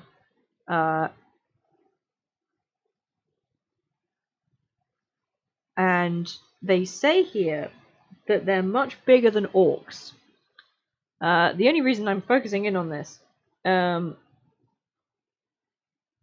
he's called the Black Serpent in the book, but I actually do think Suladan is I do know he is in an RPG. I might be case actually, maybe he's in an RPG, but I mean, and actually, you know what? That sounds, yeah. You know what? Yes, that probably is from an RPG anyway. Nah.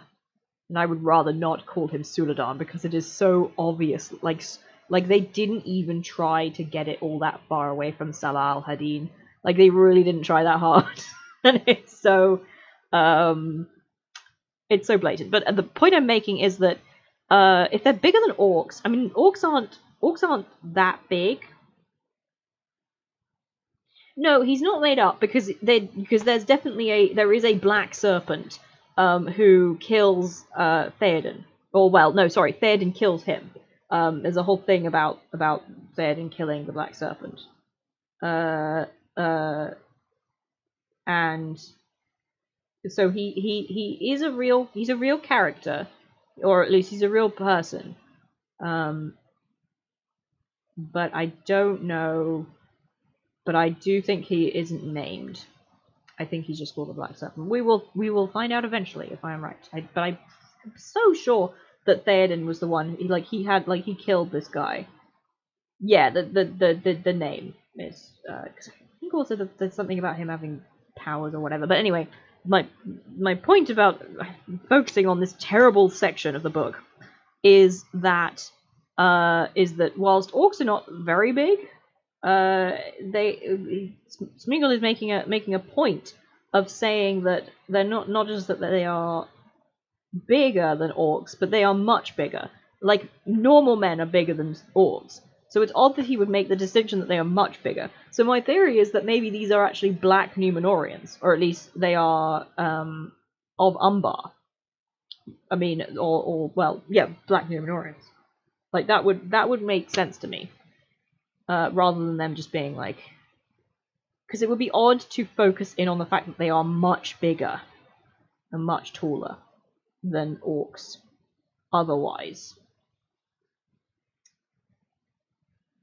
Or maybe Tolkien is just being...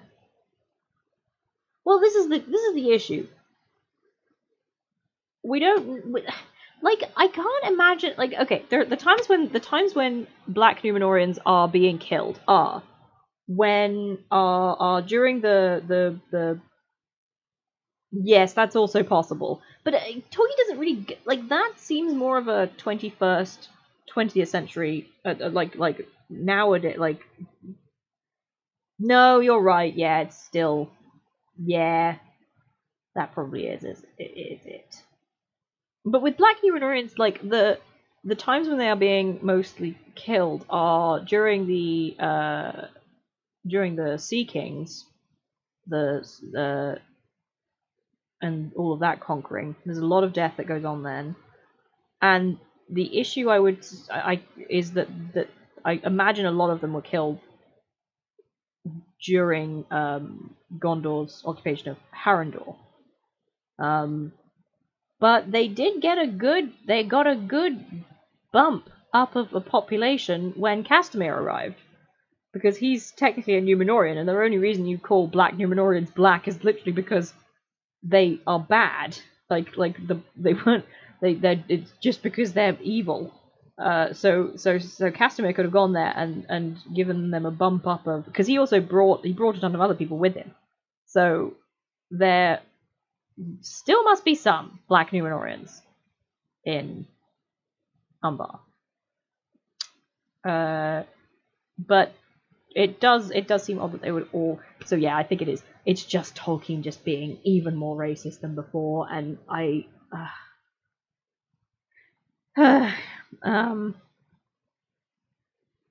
miserable. God.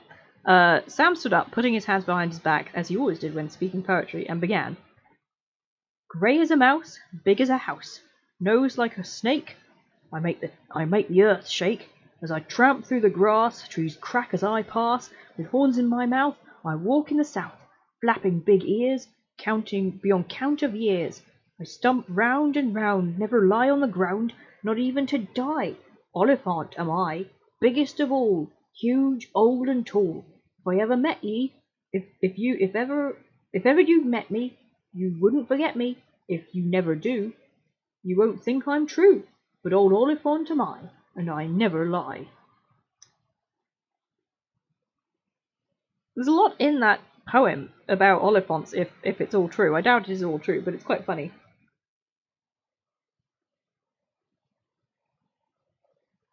I haven't encountered the reason I was questioning it was because I haven't encountered what I would call a racial portrayal that seems so current and up to date.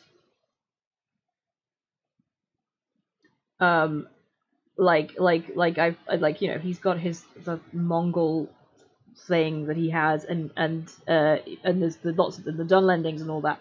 I have not come across the big, scary, dark-skinned man racial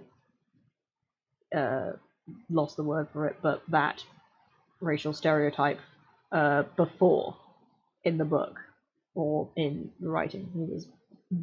And yet, then again, he talked a lot about he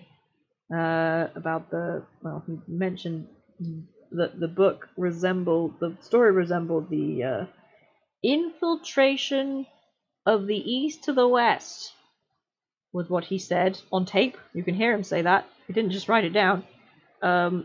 So yeah, probably it's just that. Anyway, that, said Sam, when he had finished reciting, that's a rhyme we have in the Shire. Nonsense, maybe, and maybe not. But we have our tales too, and news out of the south, you know. In the old days, hobbits used to go on their travels now and again. Not that many ever came back, and not that all they said was believed. News from Bree, and sure as Shire talk, as the sayings go. But I have heard tales of the big folk down away in the Sunlands. Swirtings we call them in our tales, and they ride on Oliphants, 'tis said, when they fight. They put houses and towers on the Oliphants' backs and all, and the Oliphants throw rocks and trees at one another. So when you said men out of the south, all in red and gold, I said, were there any Oliphants? For if there was, I was going to take a look, risk or no. But no, I don't suppose I'll ever see an Oliphant. Maybe there ain't no such a beast, he sighed. No Oliphants, said Gollum again. Smeagol has not heard of them. He does not want to see them. He does not want them to be. Smeagol wants to go away from here and hide somewhere safer. Smeagol wants Master to go. Nice, Master. Won't he come with Smeagol?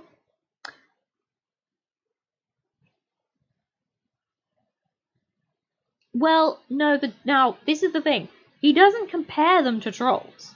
Like the dark skinned, the dark, he literally calls them half trolls.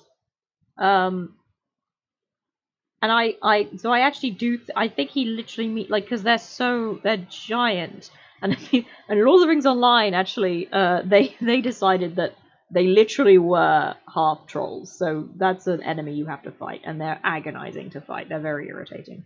In Gondor, and they're all over Gondor as well. But yeah, I suppose in this section, Sam is talking about like. No, never mind. Anyway, I would love this whole poem to be true about Oliphaunts, like that they don't lie down ever, even to die, and that they're all really old, and they never lie. I wish that was true. I wish Oliphaunts never lied. Ugh.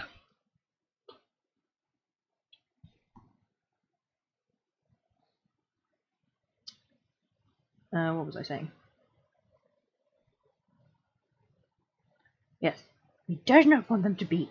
Smeagol wants to go away from here and hide somewhere safer. Smeagol wants Master to go. Nice, Master. Won't he come with Smeagol? Frodo stood up.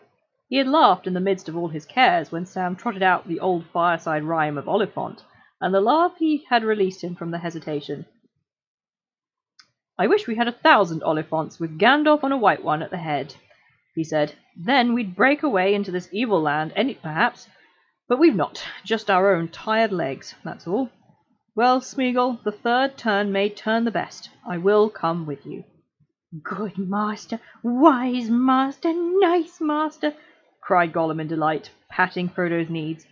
Good Master, then rest now, nice hobbits, under the shadows of the stones, close under the stones. Rest and lie quiet till the yellow face goes away. Then we can go quickly, soft and quick as shadows we must be. Chapter 4 of Herbs and Stewed Rabbit. Now, where, okay.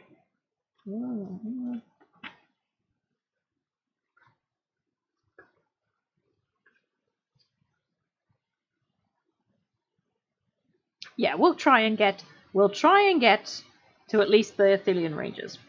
Give it a go. Ugh. Don't think we're actually going to get to Faramir himself. But we will get to Mablung, at least. I think it's Mablung.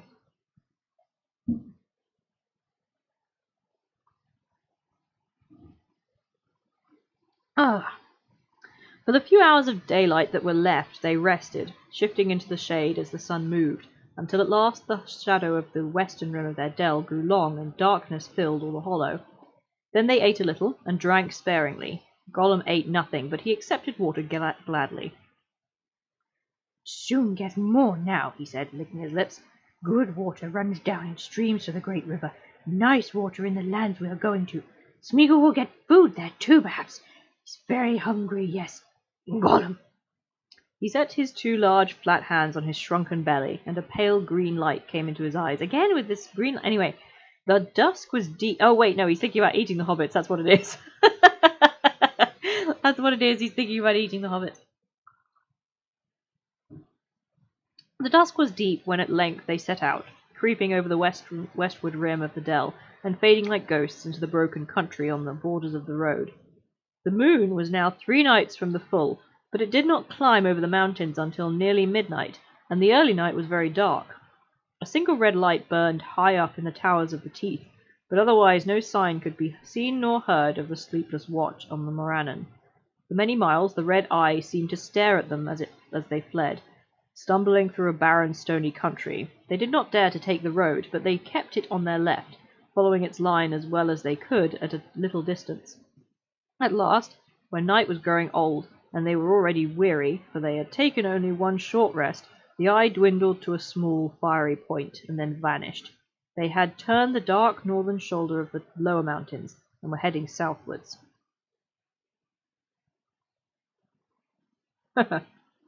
He does. He didn't think about. Yeah, probably. With hearts strangely lightened, they now rested again, but not for long. They were not going quick enough for Gollum. By his reckoning, it was nearly 30 leagues from the Morannon to the crossroads above Osgiliath, and he hoped to cover the distance in 4 journeys. So soon they struggled on once more, until the dawn began to spread slowly in the wide grey solitude. They had then walked almost 8 leagues, and the hobbits could not have gone any further, even if they had dared.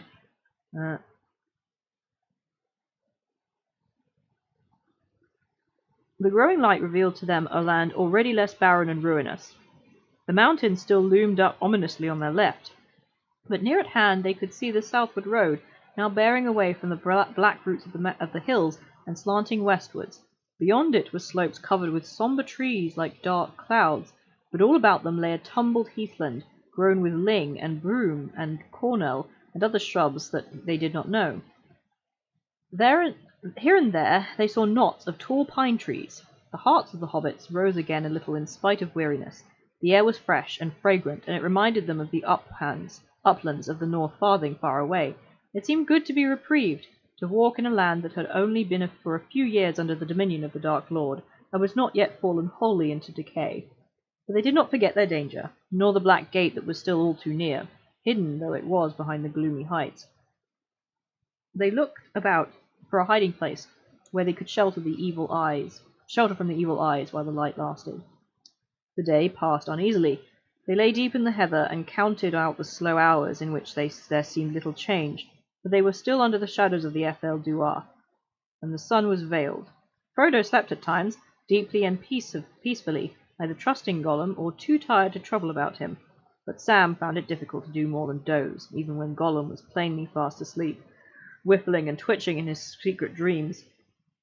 Hunger, perhaps, more than mistrust, kept him wakeful. He had begun to long for a good homely meal, something hot out of the pot. As soon as the land faded into a formless grey under coming night, they started out again. In a little while Gollum led them down on to the southward road, and after that they went on more quickly, though the danger was great. Their ears were strained for the sound of hoof or foot on the road ahead, or following them from behind, but the night passed, and they heard no sound of walker or rider. The road had been made in a long-lost time, and for perhaps 30 miles below the Morannon it had been newly repaired. But as it went south, the wild encroached upon it. The handiwork of men of old could still be seen in its straight, sure flight and level course. Now and again it cut its way through the hillside slopes, or leapt over a stream upon a wide, shapely arch of enduring masonry. But at last all signs of stonework faded, save for a broken pillar here and there, peering out of bushes at the side, or old paving stones still lurking amid weeds and moss. Heather and trees and bracken scrambled down and overhung the banks, or sprawled out over the surface. It dwindled at last to a country cart road, little used, but it did not wind. It held on its own sure course, and guided them by the swiftest way. So they passed into the northern marches of that land that men once called Ithilien. It's Ithilien, isn't it? A fair country of climbing woods and swift falling streams. The night became fine under star and round moon, and it seemed to the hobbits that the fragrance of the air grew as they went forward, and from the blowing and muttering of Gollum it seemed that he too noticed it, and did not relish it. At the first signs of day they halted again. They had come to the end of a long cutting, deep and sheer-sided in the middle, by which the road clove its way through a stony bridge. Now they climbed up the westward bank and looked abroad. Day was opening in the sky, and they saw that the mountains were now much further off, receding eastwards in a long curve that was lost in the distance. Before them, as they turned west, gentle slopes ran down into dim hazes far below. All about them were small woods of resinous trees, fir and cedar and cypress, and other kinds unknown in the Shire, with wide glades among them, and everywhere there was a wealth of sweet-smelling herbs and shrubs. The long journey from Rivendell had brought them far south of their own land, but not until now, in this more sheltered region, had the hobbits felt the changing of clime. Here spring was already busy about them. bronze-pierced moss and mould. Larches were green-fingered, and small flowers were opening in the turf. Birds were singing. Ithilien, the garden of Gondor, now desolate, kept still as dishevelled dryad loveliness. South and west it looked towards the warmer lower vales of Anduin, shielded from the east by the Ethel Duar. There's so much landscape. Like, normally I actually quite like the landscape descriptions that aren't like they turned west and east and south and blah blah blah blah blah. But this. But although, yes, Seven Stars Seven Stones is right, I have been reading this whole time in a little hazy, delighted daze of, yes, warm climate Gondor. Warm. It's like the Mediterranean. Peter. Peter. Heath does not mean more. It means thick.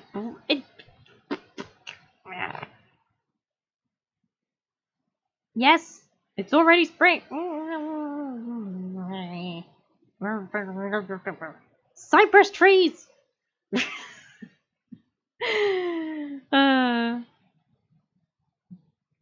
Then fragrance, like what? It's literally just like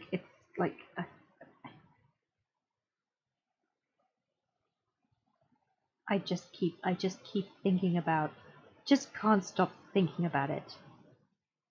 Do you remember what they made Ithilien look like in the films? It was wild what they made Ithilien look like in the films. It was awful. It was like this bare scrub. We barely even saw it anyway. The tears, the pain, the loss I feel. Anyway, nobody talks about Ithilien. Okay. They did it so they did it so well in Lord of the Rings Online, but we're continuing on now. And yet not under the mountain's shadow, protected from the north by the Emyn Muil, open to the southern airs and the moist winds from the sea far away.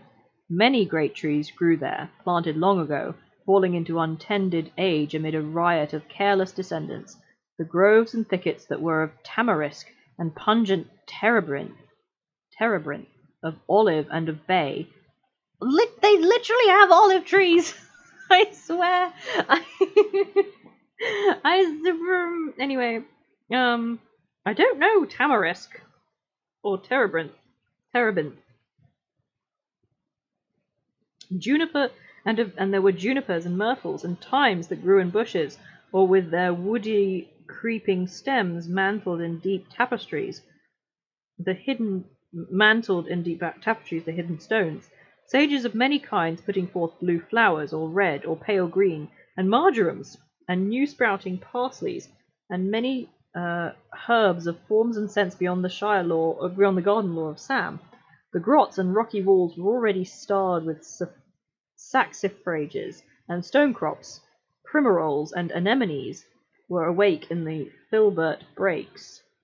There are so many words in this. I know. An asphodel and many lily flowers nodded their half-opened heads in the grass. Deep green grass beside the pools, where falling streams halted in cool hollows on their journey down to Anduin.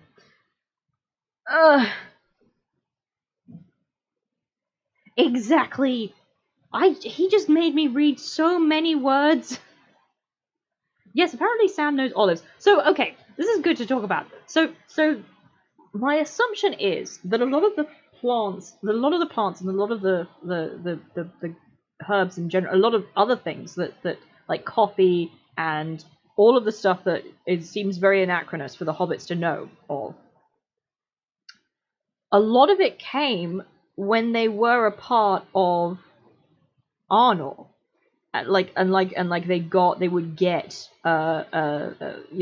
people would take plants everywhere, and they would buy and trade stuff, and they would grow them in their own gardens. So my assumption is that olives were something that was literally an import, a lot amongst various other stuff. Olives were an import from Gondor, is my assumption. And that's why Sam would know of olives. Which I love to think about. Okay.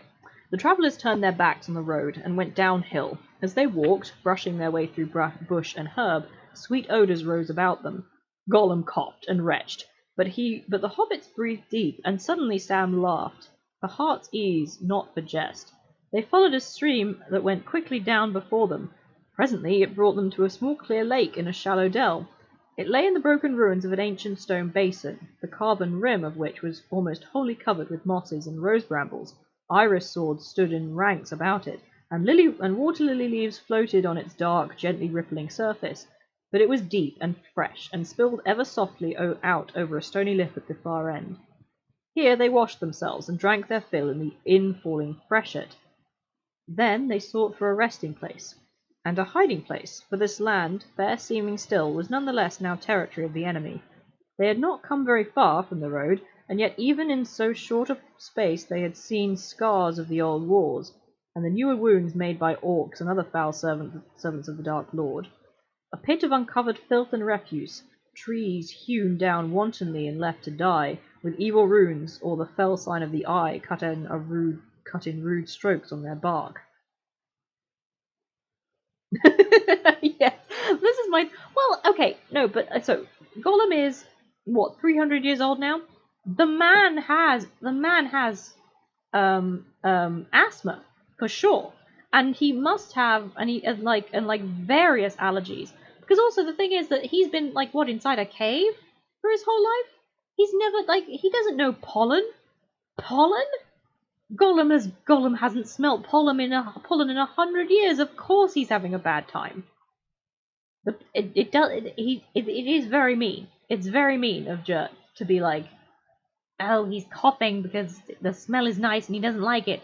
Well, you spend 100 years in a cave and smell only mold, and wet mold at that, and then you tell me how well you fare in Greece in the middle of spring.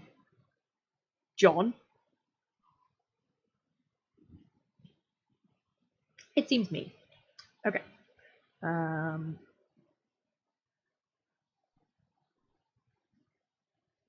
Sam, scrambling below the outfall of the lake, smelling and touching the unfamiliar plants and trees, forgetful for the moment of Mordor, was reminded suddenly of their ever-present peril.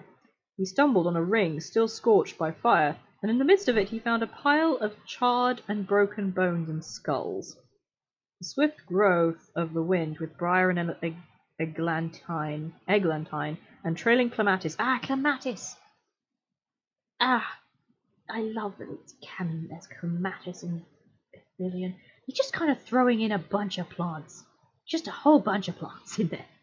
In here. Where does clematis come from? Clematis is from a totally different place. Anyway. Yeah. The swift growth of the wild with briar and eglantine and trailing clematis was already drawing a veil over this place of dreadful feast and slaughter, but it was not ancient. He hurried back to his companions, but he said nothing. The bones were best left in place and not pawed and routed by Gollum. Let's find a place to lie up in, he said. Not lower down, higher up for me. A little way back, above the lake, they found a deep brown bed of last year's fern. Beyond it was a thick of dark-leaved bay trees, climbing up a steep bank that was crowned by old cedars. Here they decided to rest and pass the day, which already promised to be bright and warm, a good day for strolling on their way along the groves and glades of Ithilien. But though orcs may shun the sunlight, there were too many places here where they could lie hid and watch, and other evil eyes were abroad. Sauron had many servants. Gollum, in any case, would not move under the yellow face. Soon it would look over the dark ridges of the Ethel Dua, and he would faint and cower in the light and heat. It's the Garden of Gondor, I just died, so Sam had been giving earnest thought to food as they marched, now that the despair of the impassable gate was behind him. He did not feel so inclined as his master to take no thought for their livelihood beyond the end of their errand. And anyway, it seemed wiser to him to save the waybread of the elves for worse times ahead. 6 days or more had passed since he reckoned that they had only a bare supply for 3 weeks. If we reach the fire in that time, we'll be lucky at this rate, he thought. And we might be wanting to get back. We might. Besides, at the end of a long night march and after bathing and drinking, he felt even more hungry than usual. A supper, or a breakfast by the fire in the old kitchen at Bagshot Row was what he really wanted. An idea struck him, and he turned to Gollum. Gollum had just begun to sneak off on his own, and he was crawling away on all fours through the fern. "Hey, Gollum," said Sam. "Where are you going? Hunting? Well, see here, old noser. You don't like our food, and I'd not be sorry for a change myself. Your new motto's always ready to help. Could you find anything for a hungry hobbit?" "Yes, perhaps. Yes," said Gollum. "Smeagol always helps, if they asks. If they asks nicely." "Right," said Sam. "I does ask, and if that isn't nice enough, I begs." Gollum disappeared. He was away some time, and Frodo, after a few mouthfuls of lembas, settled deep into the brown fern and went to sleep. Sam looked at him. The early daylight was only just creeping down into the shadow under the trees, but he saw Frodo's face very clearly, and his hands, too, lying at rest on the ground beside him. He was reminded suddenly of Frodo as he had lain asleep in the house of Elrond after his deadly wound. Then, as he had kept watch, Sam had noticed that at times a light seemed to be shining faintly within, but now the light was even clearer and stronger. Frodo's face was peaceful. The marks of fear and care had left it, but it looked old and beautiful, as if the chiselling of the shaping years was now revealed in many fine lines that had before been hidden. But the identity of the face was not changed. Not that Sam Gamgee put it that way to himself. He shook his head, as if finding words useless, and murmured, "I love him. He's like that, and sometimes it shines through somehow. But I love him, whether or no." Gollum returned quietly and peered over Sam's shoulder. "I swear to God! I swear! What are you doing?" "What is happening here? What am I supposed to think?" The tenderness, and the just, like he just says it. Like he just says it, and I'm not supposed to think, like, what am I supposed to be thinking? I simply, I cannot. It's the most romantic. Like, can you, like, this, the romance of this moment is so intense. Frodo is literally like he's lying asleep, and in this beautiful land he's finally come to after they've come through this horror, and Sam is literally just captivated by looking at him because he's so beautiful, and he's literally admitting to himself that he's in love with him, and I am meant to be calm. I'm meant to be calm about this, and I can't be. Like, it's crazy.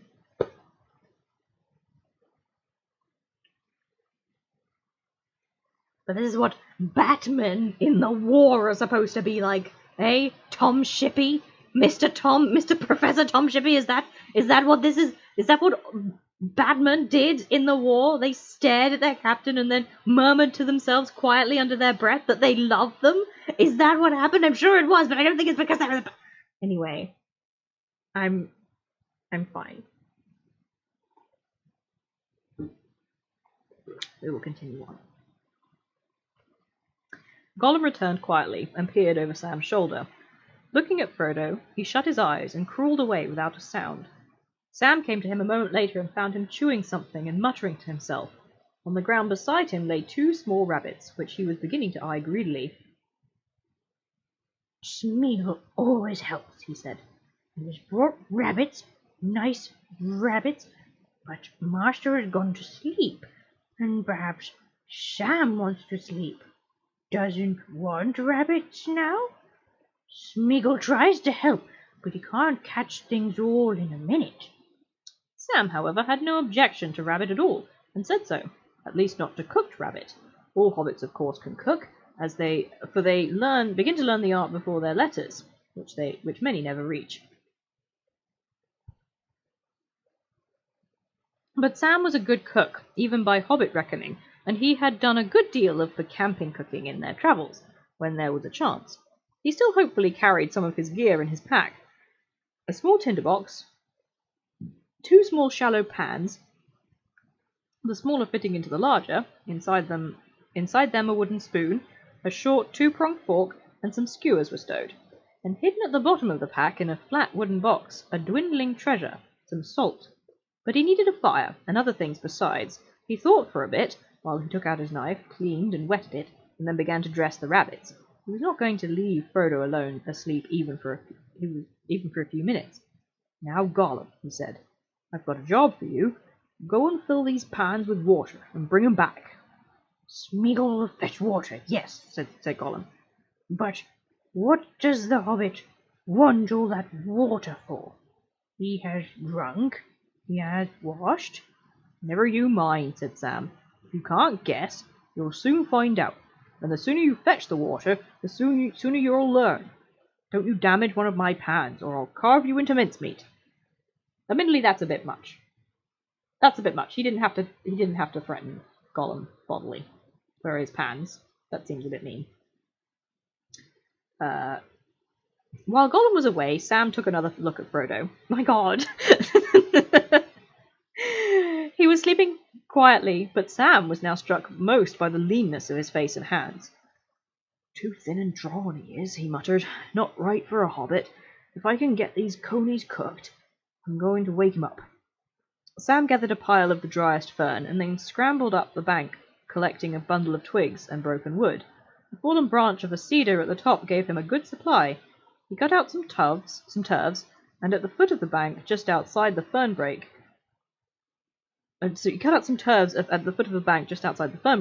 and made a shallow hole, and laid his fuel in it. Being handy with flint and tinder, he soon had a small blaze going. It made little or no smoke, but gave off an aromatic scent. He was just stooping over his fire, shielding it and building it up with heavier wood, when Gollum returned, carrying the pans carefully and grumbling to himself. He set the pans down, and then suddenly saw what Sam was doing. He gave a thin, hissing shriek, and seemed to be both frightened and angry. No! he cried. No, silly hobbit's foolish. It's foolish. Mustn't do that. "Mustn't do what?" asked Sam in surprise. Not make the nasty red tongues, hissed Gollum.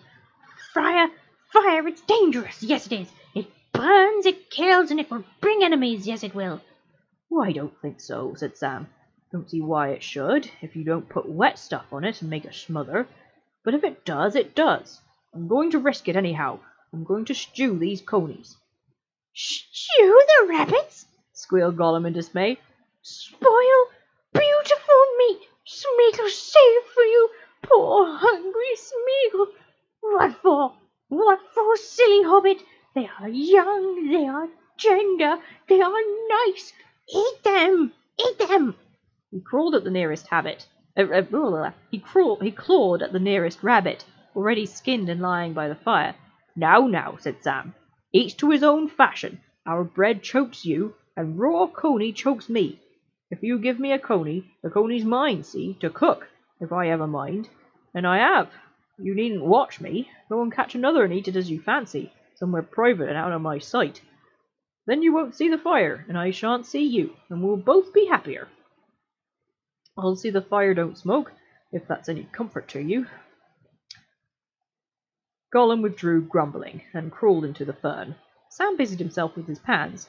What a hobbit needs with coney, he said to himself, is some herbs and roots, especially taters, not to mention bread.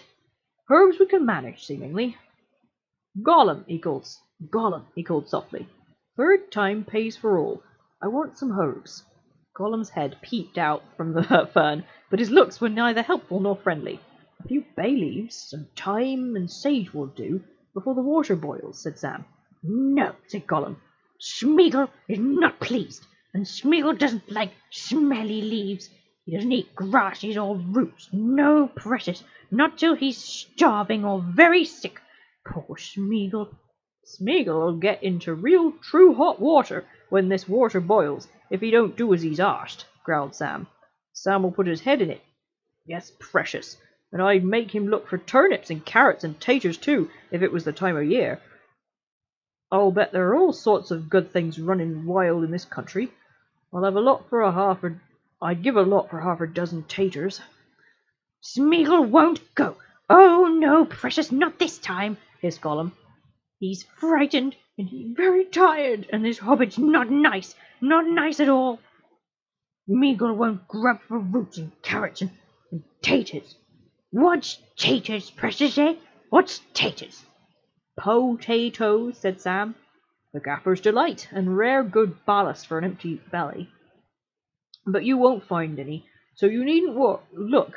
But be good, Smeagol, and fetch me some herbs, and I'll think better of you. What's more, if you turn over a new leaf, and give it turned, I'll cook you some taters one of these days, I will. Fried fish and chips served by S. Gamgee.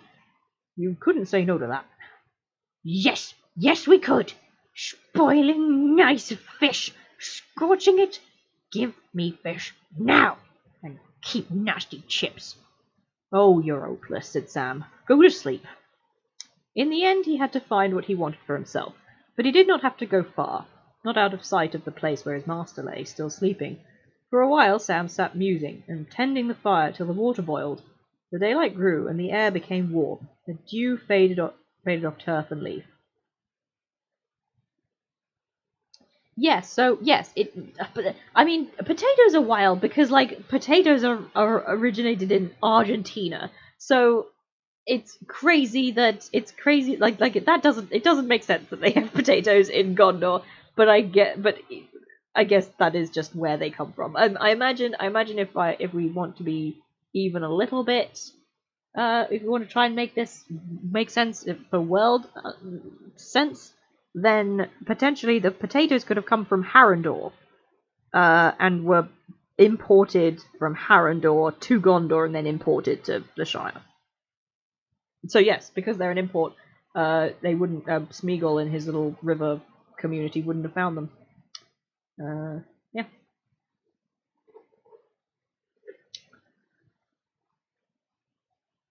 Means they're from Valinor. I mean, I guess that also. I hate that. I don't want that to be the case, but that's true. I guess measurable. For a while Sam sat musing, and tending the fire till the water boiled. The daylight grew, and the air became warm. The dew faded off turf and leaf. Soon the rabbits cut up lay simmering in their pans with the bunched herbs. Almost Sam fell asleep as the time went by. He let them stew for close on an hour, testing them now and again with his fork, and tasting the broth. When he thought all was ready, he lifted the pans off the fire and crept along to Frodo. Frodo half opened his eyes as Sam stood over him, and then he wakened from his dreaming, another gentle, unrecoverable dream of peace. "Hello, Sam," he said. "Not resting? Is anything wrong? What is the time?" "About a couple of hours after daybreak," said Sam. "And nigh on 8:30 by Shire clocks, maybe. But nothing's wrong, though it ain't quite what I'd call right. No stock, no onions, no taters. I've got a bit of a stew for you, and some broth, Miss Frodo. Do you good. You'll have to sup it in your mug, or straight from the pan when it's cooled a bit. Haven't brought no bowls, nor nothing proper." Frodo yawned and stretched. "You should have been resting, Sam," he said, "and lighting a fire was dangerous in these parts. Oh, but I do feel hungry. Can I smell it from here? What have you stewed?" "A present from Smeagol," said Sam. "A brace of young conies, though I fancy Gollum's regretting them now. But there's nowt to go with them but a few herbs." Sam and his master sat just within the fern-brake, and ate their stew from the pans, sharing the old fork and spoon. They allowed themselves half a piece of the elvish waybread each. It seemed a feast. "Phew, Gollum!" Sam called, and whistled softly. "Come on, still time to change your mind. There's some left, if you want to try stewed coney." There was no answer. "Oh, well, suppose he's gone off to find something for himself. We'll finish it," said Sam. "And then you must take some sleep," said Frodo. "Don't you drop off while I'm nodding, Frodo. I don't feel too sure of him. There's a good deal of stinker, The bad Gollum, if you understand me, in him still. It's getting stronger again. Not but what I think he'd try to throttle me first now. We don't see eye to eye, and he's not pleased with Sam. Oh no, precious. Not pleased at all. They finished, and Sam went off to the stream to rinse his gear. As he stood up to return, he looked back up the slope. At that moment, he saw the sun rise out of the reek, or haze, or dark shadow, or whatever it was, that lay over to the east, and it sent its golden beams down upon the trees and glades about him. Then he noticed a thin spiral of blue-grey smoke, plain to see as it caught the sunlight, rising from a thicket above him. With a shock, he realized that this was the smoke from his little cooking fire, which he had neglected to put out. "Oh, that won't do. Never thought it would show like that," he muttered, and he started to hurry back. Suddenly he halted and listened. Had he heard a whistle, or not? Or was it the call of some strange bird? If it was a whistle, it had not come from Frodo's direction. There it went again, from another place. Sam began to run as well as he could uphill. He found that a small brand, burning away to its outer end, had kindled some fern at the edge of the fire, and the fern, blazing up, had set the turves smouldering. Hastily he stamped out what was left of the fire, scattering the ashes, and laid the turves on the whole. Then he crept back to Frodo. "Did you hear a whistle? And what sounded like an answer?" he asked. "A few minutes back. I hope it was only a bird, but it didn't sound like that. More like somebody mimicking a bird call, I thought, and I'm afraid my bit of fire's been smoking. Now if I've gone and brought trouble, I'll never forgive myself, nor won't have the chance, maybe." "Hush," whispered Frodo. "I thought I heard voices." The two hobbits trussed their small packs, put them on ready for flight, and then crawled deeper into the fern. There they crouched, listening. There was no doubt of the voices. They were speaking low and furtively, but they were near and coming nearer. Then, quite suddenly, one spoke clearly, close at hand. Here is where the smoke came from," it said. "'Twill be nigh at hand, in the fern, no doubt. We shall have it like a coney in a trap. Then we shall learn what kind of thing it is." "Aye, and what it knows," said a second voice. At once 4 men came striding through the fern from different directions. Since flight and hiding were no longer possible, Frodo and Sam sprang to their feet, putting back to back and whipping out their small swords. If they were astonished at what they saw, their captors were even more astonished. 4 tall men stood there. 2 had spears in their hands with broad, bright heads. 2 had great bows, almost of their own height, and great quivers of long green feathered arrows. All had swords at their sides, and were clad in green and brown of varied hues, as if the better to walk unseen in the glades of Ithilien. "Yes, we're here." Green gauntlets covered their hands, and their faces were hooded with masks with green, except for their eyes, which were very keen and bright. At once Frodo thought of Boromir, for these men were like him in stature and bearing, and in their manner of speech. "We have not found what we sought," said one. "But what have we found?" "Not orcs," said another, releasing the hilts of his sword, which he had seized when he saw the glitter of sting in Frodo's hand. "Elves?" said a third, doubtfully. "Nay, not elves," said the fourth, the tallest, and as it appeared, the chief among them. "Elves. Wait. Oh, my goodness. Wait, we've reached, I forgot this is the case. Nay, not elves," said the fourth, the tallest, and it appeared the chief among them. "Elves do not walk in Ithilien in these days, and elves are wondrous fair to look upon, or so 'tis said." "Meaning we're not, I take you," said Sam. Fuck yes. "Well, thank you kindly, and when you've finished discussing us, perhaps you'll say who you are, and why you can't let 2 tired travellers rest." The tall man laughed grimly. "I am Faramir, captain of Gondor," he said. "But there are no travellers in this land, only the servants of the Dark Tower or of the White." "But we are neither," said Frodo, "and travellers we are, whatever Captain Faramir may say." "Then make haste to declare yourselves and your errand," said Faramir. "We have work to do, and this is no time or place for riddling or parleying. Come, where is the third of your company?" "The third?" Yes, the skulking fellow that we saw with his nose in the pool down yonders. He had an ill-favoured look. Some spying breed of orc, I guess, or a creature of theirs. But he gave us the slip by some fox trick. I do not know where he is, said Frodo. He is only a chance companion met upon our road, and I am not answerable for him. If you come on him, spare him. Bring him or send him to us. He is only a wretched gangrel creature, but I have him under my care for a while. As for us, we are hobbits of the Shire, far to the north and west, beyond many rivers.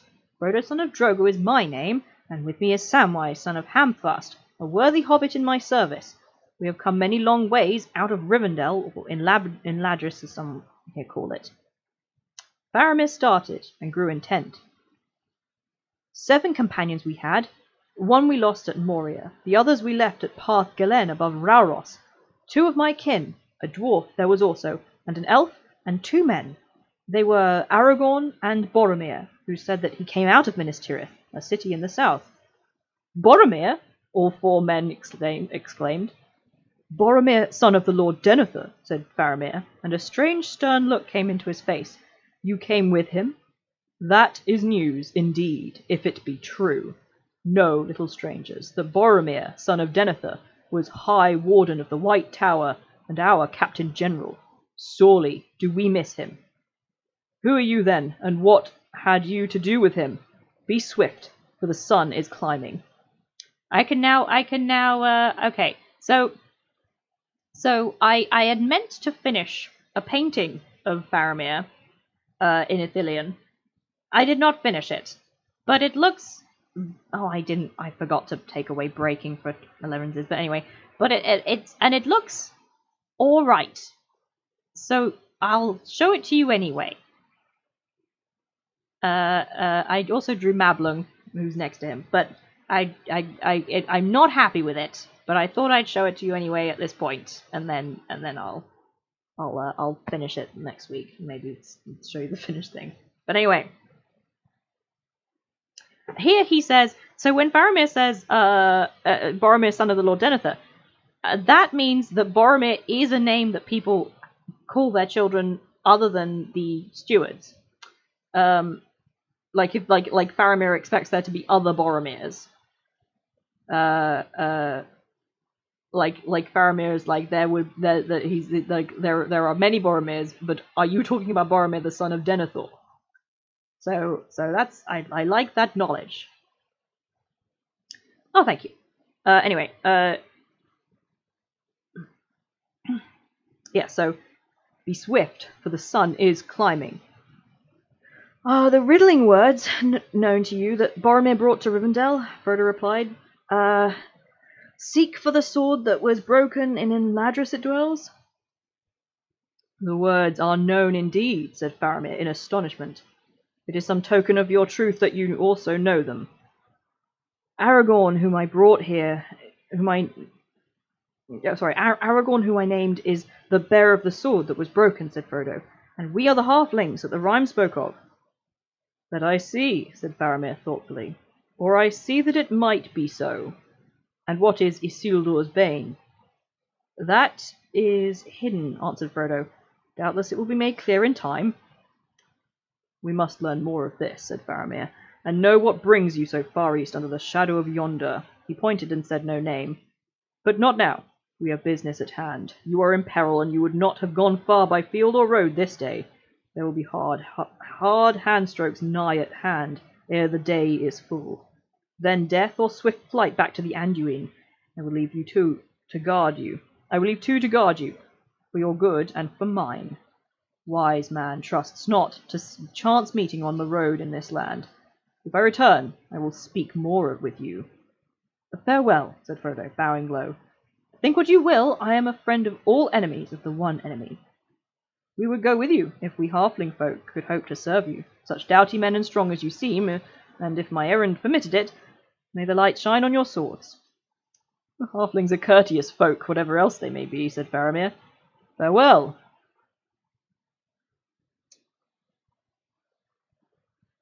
Though they're known. The hobbits sat down again, but they said nothing to one another of their thoughts and doubts. Close by, just under the dappling shadow of the dark bay trees, 2 men remained on guard. They took off their masks now and again to cool them, as the day heat grew, and Frodo saw that they were goodly men, pale. Oh God! Oh, this is a terrible. Oh, this is going to be this is going to be terrible. This line hits real bad. Frodo saw that they were goodly men, pale-skinned, dark of hair, with grey eyes and faces sad and proud. I swear. Well, never mind. They spoke together in soft voices, at first using the common speech, but after the manner of older days, and then changing to another language of their own.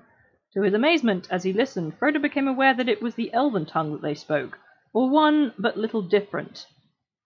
And he looked at them with wonder, for he knew then that they must be Dunedain of the south, men of the line of the lords of the Westernesse.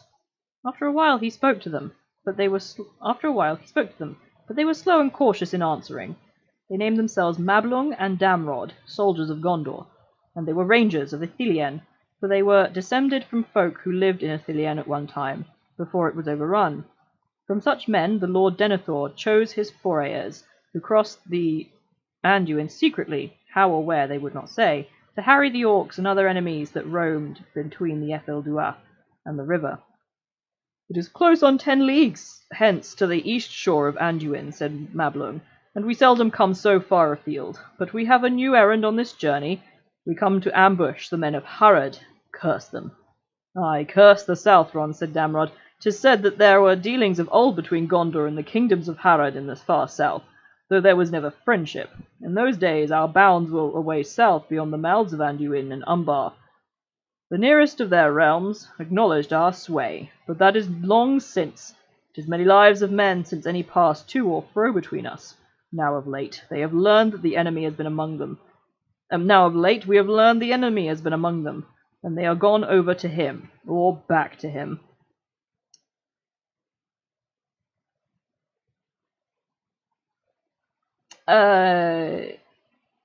So courteous, yes. So my assumption is that Faramir is because I do think Faramir is mostly a captain of Ithilien. My only reasoning for that is that he is the one who is the leader of these men, which I imagine would be a difficult task. It's not quite the same task as any other captain would have. It would require quite a bit of like experience and knowledge and stuff. Like you can't just it's a different posting from being just a normal soldier. It has tactics that you require to train with. There are paths you have to know. You have to have the secret codes and ways and figure out how to even get to Henathanan in the first place. I do think Faramir is probably mostly a captain of the Rangers of Ithilien. But I also don't think that was his only posting. I think certainly Faramir has been in various other places. But I don't think he was... I also don't think that in terms of his actual career, like his soldiering career, he was always in Ithilien. And I do think certainly that at this moment is the fact that he's here is signs of a crisis. But like at this point, Faramir is essentially like he's not claiming the title for himself, but he is, in all intents and purposes, the Captain General at this point. Well, no, he's the Warden of the High Tower. We wouldn't necessarily call him the Captain General. But I and it seems odd that he would be here, but I suppose this is the place that he's needed. Anyway, what was I thinking of? I was thinking of something. This is funny. Like Damrod and Mablung are literally like it is said that we like this is crazy. It's like, oh, we used to have like Harandor used to be part of our country, but we never liked them. We never liked them before. It's just what is going on here? What is happening? In that, like this is some wild history twisting. Like you took it, right? Like it wasn't that they just admitted and agreed that Gondor spanned all the way to Umbar. You took it, and you know this. You have to know this. This is like you had like they're literally called the Sea Kings. You have to. Maybe they don't. I guess it was 1,000 years ago and more. It was like 2,000 years ago at least. So I guess they just don't fucking know. They're just not. Mablung and Damrod are just not that into history. They've got other things to worry about. There was never friendship. Can you imagine? It used to be, there was never friendship. Yeah, well, you did invade them, so.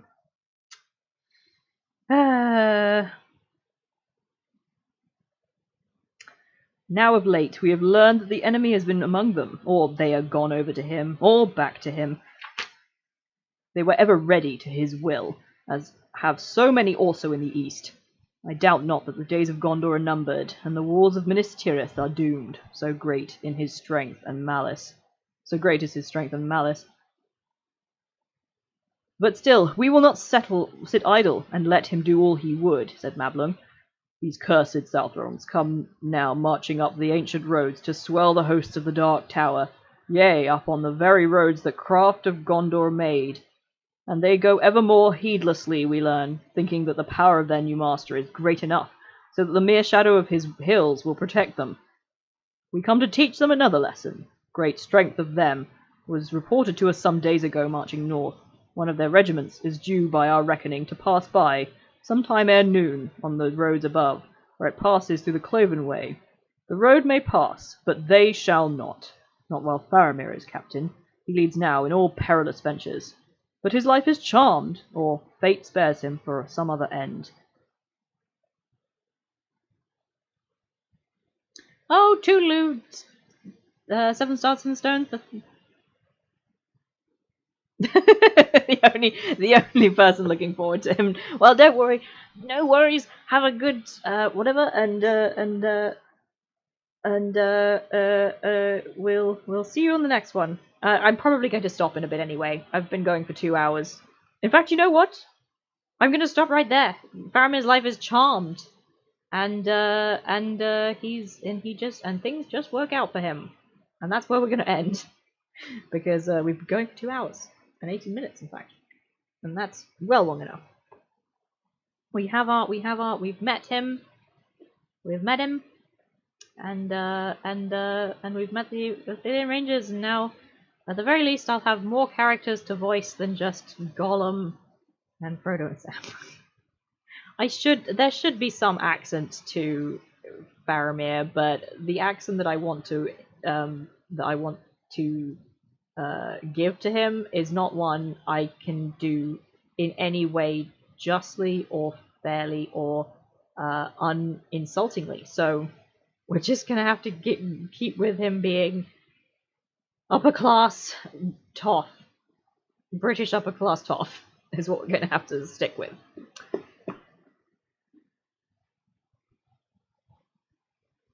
Right. Okie dokie.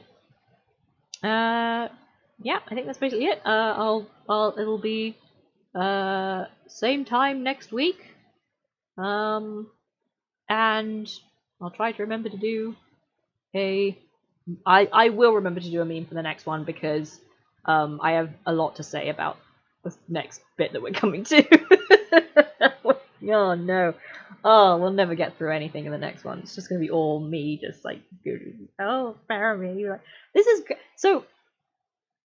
No, I can't get into it now. Or can I? So Mablung and the Ithilien Rangers are the ones who are on Faramir's side. So it does make sense that they are the racist ones.